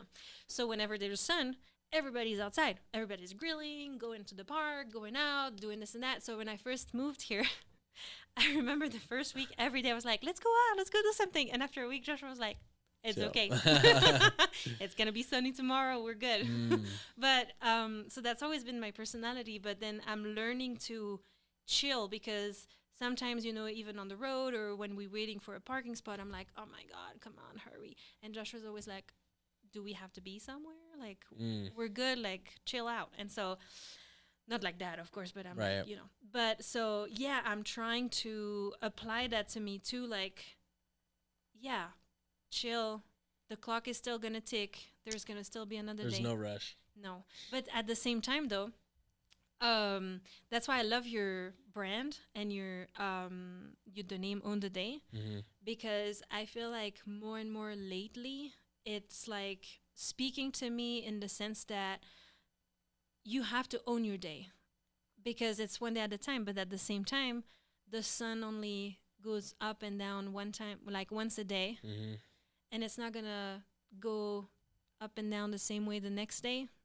So just go for it, do it, own it, and don't let it pass by. Right. That's my worst fear. I don't know what your worst fear is, but my worst fear is waking up in like 10 years and realize I didn't do Right. what I wanted to do, you know? I think that's the beauty of I think, you know, on the days how I live too. So like everything I do is day to day. Like I know I gotta, and then, you know, I'll feel the hurt of missing a day of productive work and I'm like beating the clock and now I'm rushed. So if you do something for yourself every day or for your business every day over 10 years, it has to be like way better than what it was. Right. So yeah, take it day by day. I'm not in no rush. I don't force anything, but that clock is ticking, and it's a trippy balance for sure, you know. But you know, I think the biggest advice is just take it day by day, and that's what we represent. So like, if we can push everyone to be on that tip, I think we could all be in a progressive world, you know. Yeah, because sometimes you can get caught up into the future too much to the point that you actually don't really do anything. Right. And yeah, that's been me for a long time, and or overthinking what other people would think, and then I just decided that I needed to do it. Right. And it's crazy because I didn't think about what people would think when I started. I didn't put it in perspective. I just knew I had to do it. It wasn't about, I feel like everything I do is somewhat cool just because the aesthetic and how we do it. But yeah, everyone's going to have an opinion. So that is a little scary. But at first, I don't know why. It never came to mind. And thankfully, because it does hinder people for sure to even start or to continue or to maybe it molds your inspiration or direction to where it's not like true anymore, you know? Yeah, no, I agree. And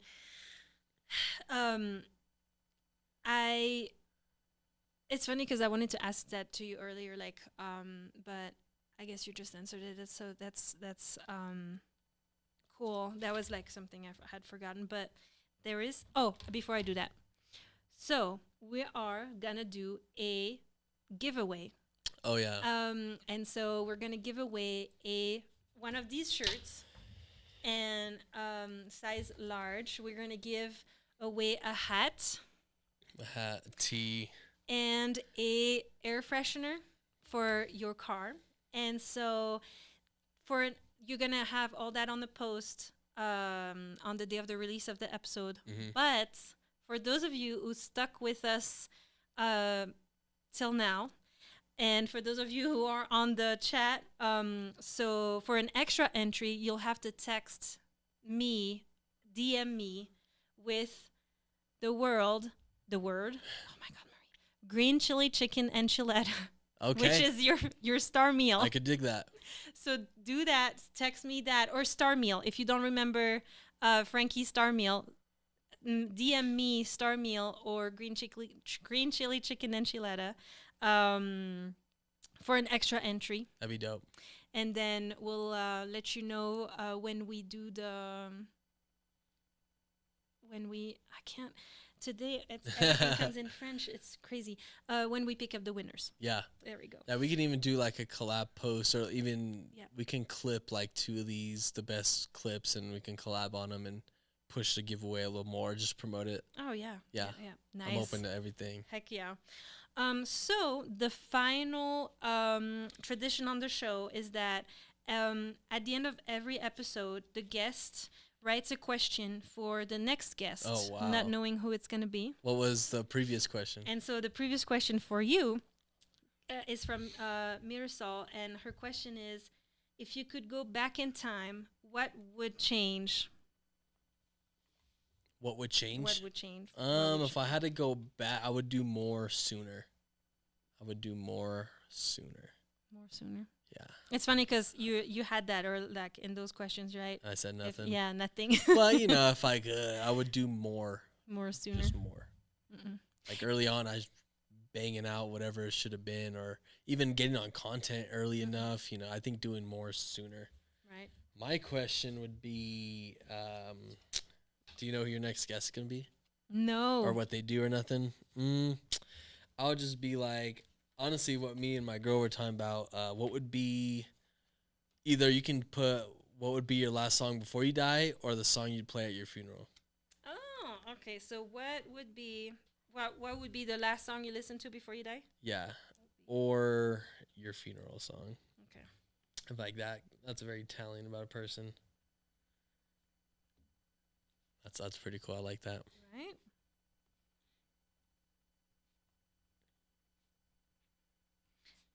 Or what would be your funeral song? Okay. Like the song you would they would walk you in. Yeah, like as the whole thing's going on, what song are they playing? Okay.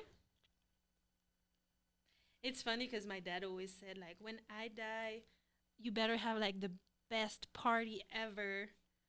And it used to make me mad because I was like, just don't say that. I'm not gonna want to party. Right. But at the same time, it's like celebration of your life, and Right. but It's a hard concept. right, yeah. So I had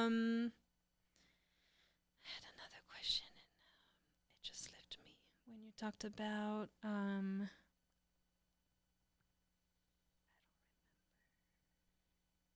What's your favorite color? My favorite color is like it's like a deep sea blue, Okay. like a hard blue, like not a navy or a royal, but like just a deep sea blue. Okay. Sorry, sometimes I just like to ask like What's your random favorite color? questions. Mine is Bordeaux. It's like a dark reddish. I don't know how you say it in English. Like a burgundy maybe. Yeah, maroon? Bordeaux. Attends, Bordeaux color. Yeah. I guess it's like between burgundy and maroon, kind of like. I like that. Yeah, That's a good color. I love that. I feel like lately my favorite color, I've been into like oranges, like a burnt orange or red. Very summer vibes lately. Haven't been wearing too much blue or purple. What's your favorite season? Are you more like a winter person or Yeah, summer? I like fall. You like fall? I like right in between. I like wearing layers. I don't like being sunburnt or humid or sweaty. So anytime I can layer up for sure. But I do love like being on a beach or something like that. Damn, and we're the state with no beach, like no I coast. know. But I think that's a good thing because I'd probably be there all the time. Yeah, we have everything else though. If you think about it, in New Mexico, I don't really like to pretty dope. hike, so you I don't. mean, hiking's cool, but Okay. not willingly. Yeah. Well, I guess it depends where too. If you go to Hemis, I mean, damn, there's some pretty dope hikes there. Oh yeah. And we just went like 2 weekends ago to Timbaran. It's like right. It's you have to go through Cloudscroft down south by Nice. the White Sands Mhm. area, and oh my god, it was so beautiful out there. And then for like once you pass Cloudscroft, you have to drive like 50 minutes down to Timberound. No service. We barely saw anybody. It was just Oh amazing. man. The older I grow, I'm just like, yes, send me where there's nobody. But no, yeah, I mean, and we did some pretty cool hiking stuff and all that. So on another note, like personal, I wanted to ask you that because for me, like early on, because I have so many brothers and sisters, I always knew that I wanted to have children or a lot of children. Mhm. Now I don't know if we're gonna have a lot, but is it something that because you have one sister, Mhm. is it something that you see in your future children? I don't think so. Okay. Maybe. I mean, and it's no pressure, of course, on Right. asking that. Um, I'd say priorities just aren't there. But I would rather much have like a few Frenchie dogs. Honestly, that'd be a vibe. Okay. Little kids, I don't know. I like them when they're like when they hit 5 Mm-hmm. and up. I can talk to them, hang out a little bit, but I don't know. I'm not ready for that. I'm still a young kid myself. Hmm. That's good, you know. To eat and again to each their own. There's Facts. no pressure, and I feel like a lot of people, you know, especially from my people I know from Europe, they were like, "Oh, you're living your American dream, whatever." In a way, I am because you know I found the love of my life, and I have an amazing son, and now I found my purpose. I'm like, oh my god, We're here. yes. But I feel like American dream is not the white picket fence anymore. It's Mm-mm. really what we make of it. Right. I feel like, I mean, before that was it. But I feel like if you ask people nowadays, like, what's your American dream? It has to be tailored to Mm-hmm. each and every one of us. I feel Yeah, like, I think just doing sounds kind of ignorant, but doing what you want to do. That's the move right there. Yeah.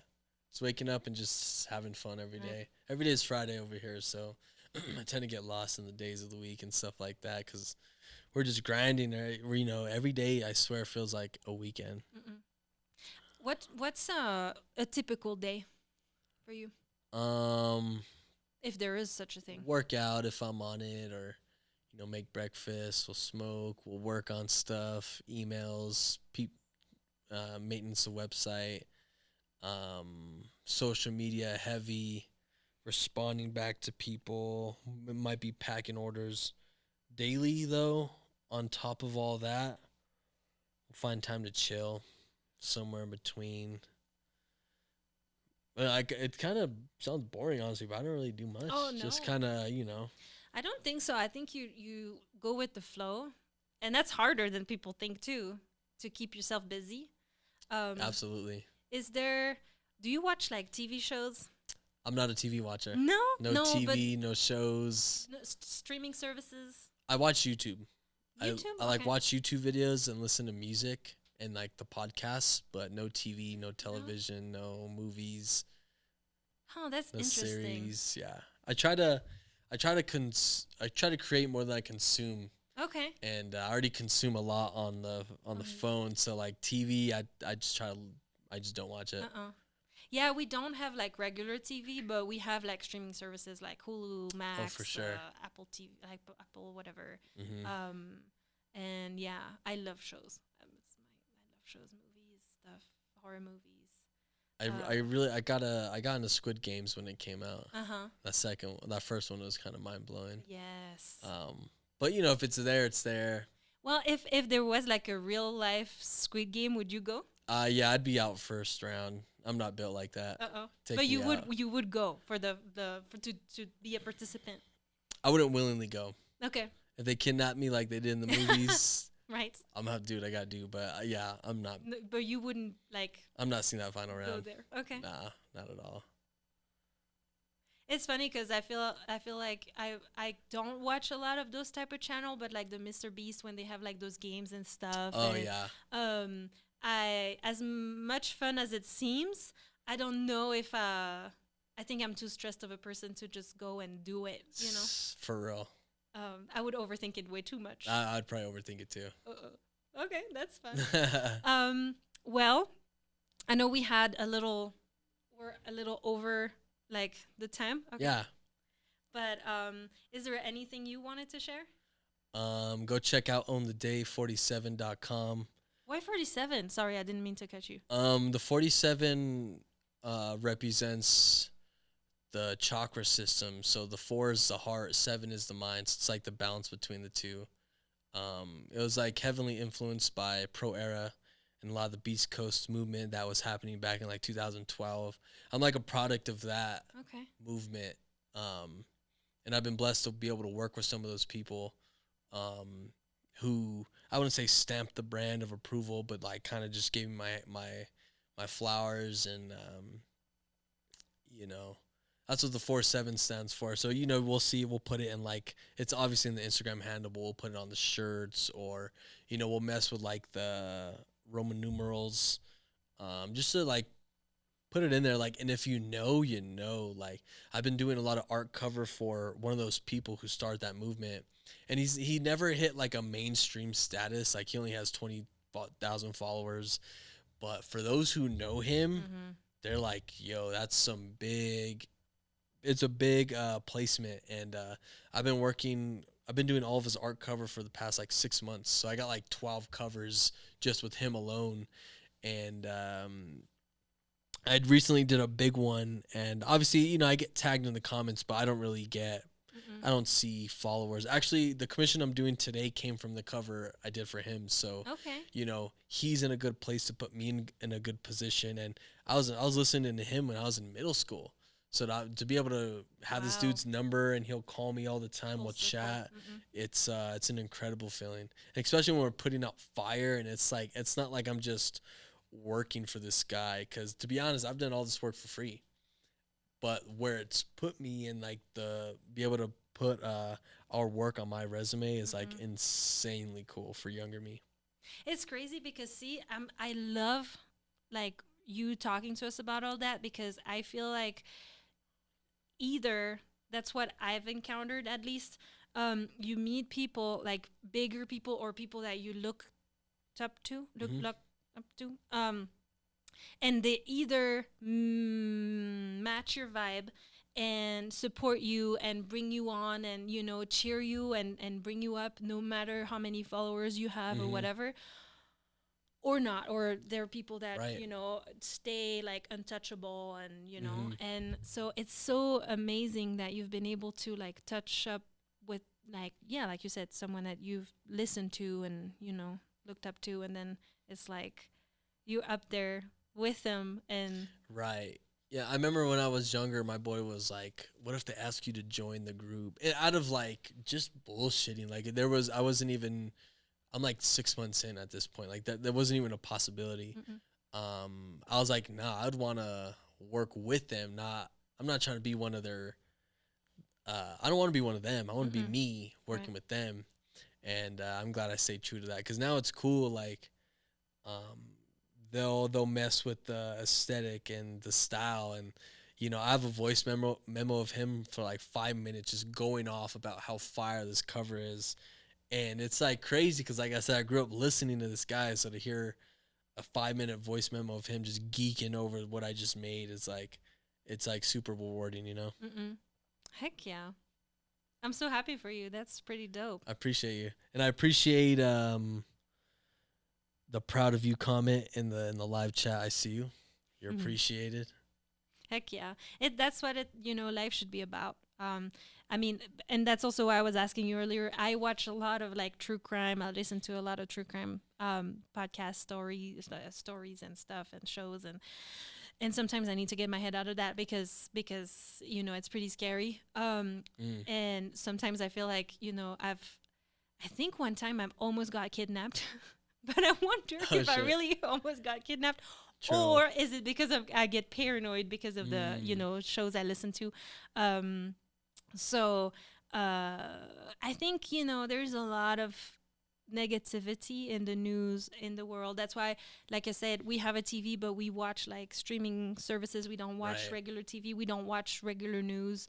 I have like, I watch, his name is Hugo Décrypte, it's in French, but it's like 10 minutes of news a day, and it's on YouTube, and that's the only news I watch. So I could dig that. I kind of like keep an eye on stuff. And I say that, and it's been like a week and a half I haven't watched Right. because I just feel overwhelmed with all this, what's happening right now. There's a lot going on. And especially because I'm European, so I have a lot of my family that's always like, hey, did you see what Trump said? Did you see what he did last? And, Right. and I'm like, no. And I don't want to know. Right. And I feel like we're in an era where a lot is shifting, a lot is moving, but I don't want to bury my head in the sand. I don't know how you feel about that, but I also want to make sure that the life I'm living and the people I meet, like, that I keep that positivity going and sharing. And even though, there's some dark stuff from my past, and I feel like everybody has some to some extent, yeah, let's keep bringing each other up. Damn it. That's what it is. Positivity brings us together, and it makes everything go around. Mm-hmm. And it makes the process a lot more enjoyable. You don't want to be around. Right. Yeah. No, and that's why I like sharing stuff that happened to me. But I mean, you don't have to have drama or trauma in your life to be interesting. And I mean, good for you that you didn't go through some of the shit that other people went through. And I'm truly happy for you. I feel like people sometimes are like envious or whatever, and it's funny because haters, right? I see you. That conversation I had with or even with Aritza, and she owns Lindo Mexico with her parents. A lot of people are like so like shitting on her so much, and or jealous about the wealth and stuff, but they didn't come from wealth. They worked for it, and I think people sometimes like to take that shortcut and just be like, well, they're lucky. No, it's not luck, dude. Move your butt and go work. For sure. Yeah. So, yeah. I mean, I don't know if there's anything else you want to bring to the table. Last thing, we got a new dropout, bunch of new hats, bunch of one-of-one caps, surf caps, new T-shirt, and the Hydro Bar collab. Hopefully ASAP. I appreciate your time, everybody's time, and I'm looking forward to seeing this come out. I know, me too. Thank you so much for coming. And then, no pressure, but if On the Day wants to sponsor at some point, for sure. I don't want to put you on the spot. That'd be cool though. But yeah, God knows where this is going, but it's growing. So day by day. I was gonna ask ChatGPT to help me with my outro before we started the podcast, but I didn't have time, and so, as per usual, I am gonna try to wing it, and it's gonna be terrible. That's so okay. Bear with me. But thank you so much for watching, and I want to thank Albuquerque Podcast Studio for having us here. And by the way, this is not a collaboration because I do pay for the sessions, right. But I love this studio so much, and the quality. I mean, I've had really like trouble with self-image growing up, and I mean, that's also why I waited so long to start the podcast. And see, we out of the outro, but it's okay, because I'm so scared of how I'm gonna look, what people are gonna think, and that was my thing growing up. My family always called me fat, la la la la. Very nice. So I pushed this a long time, but thanks to Lester and the quality of this. I'm having the time of my life. Yeah. And it's actually helping me. So, come to the podcast. Maybe it will help you too. Let's go. Yeah, I could send like a dozen people your way if you need them. Well, yes. You know what? To be honest with you, my list is, I'll send you a list. You can just go through them. Okay. I have, whoever feels comfortable to come share their story. This is a long form podcast. We don't look at the clock. We don't have any type of set questions or topics to talk about. This is a conversation. If you want to come and have a conversation with me about who you are and what made you who you are today, please reach out. There's a form on my Instagram to fill in. It's just easier for me to gather everything there. But if you don't want to fill it in, just text me or DM me. It's fine too. And so thank you, Frankie. I hope to see you again soon. I'll keep following your journey, and you are a very impressive young man. I say young man just because I'm older than you. No, I appreciate it. But it was a really cool conversation, and I can't wait to see where you go. We're up. Right. So thank you and see you. Oh, please subscribe, follow, share. Subscribe. I should have said that at Please. the beginning of the episode, but have a good rest of your day and own the day. Bye. That's it.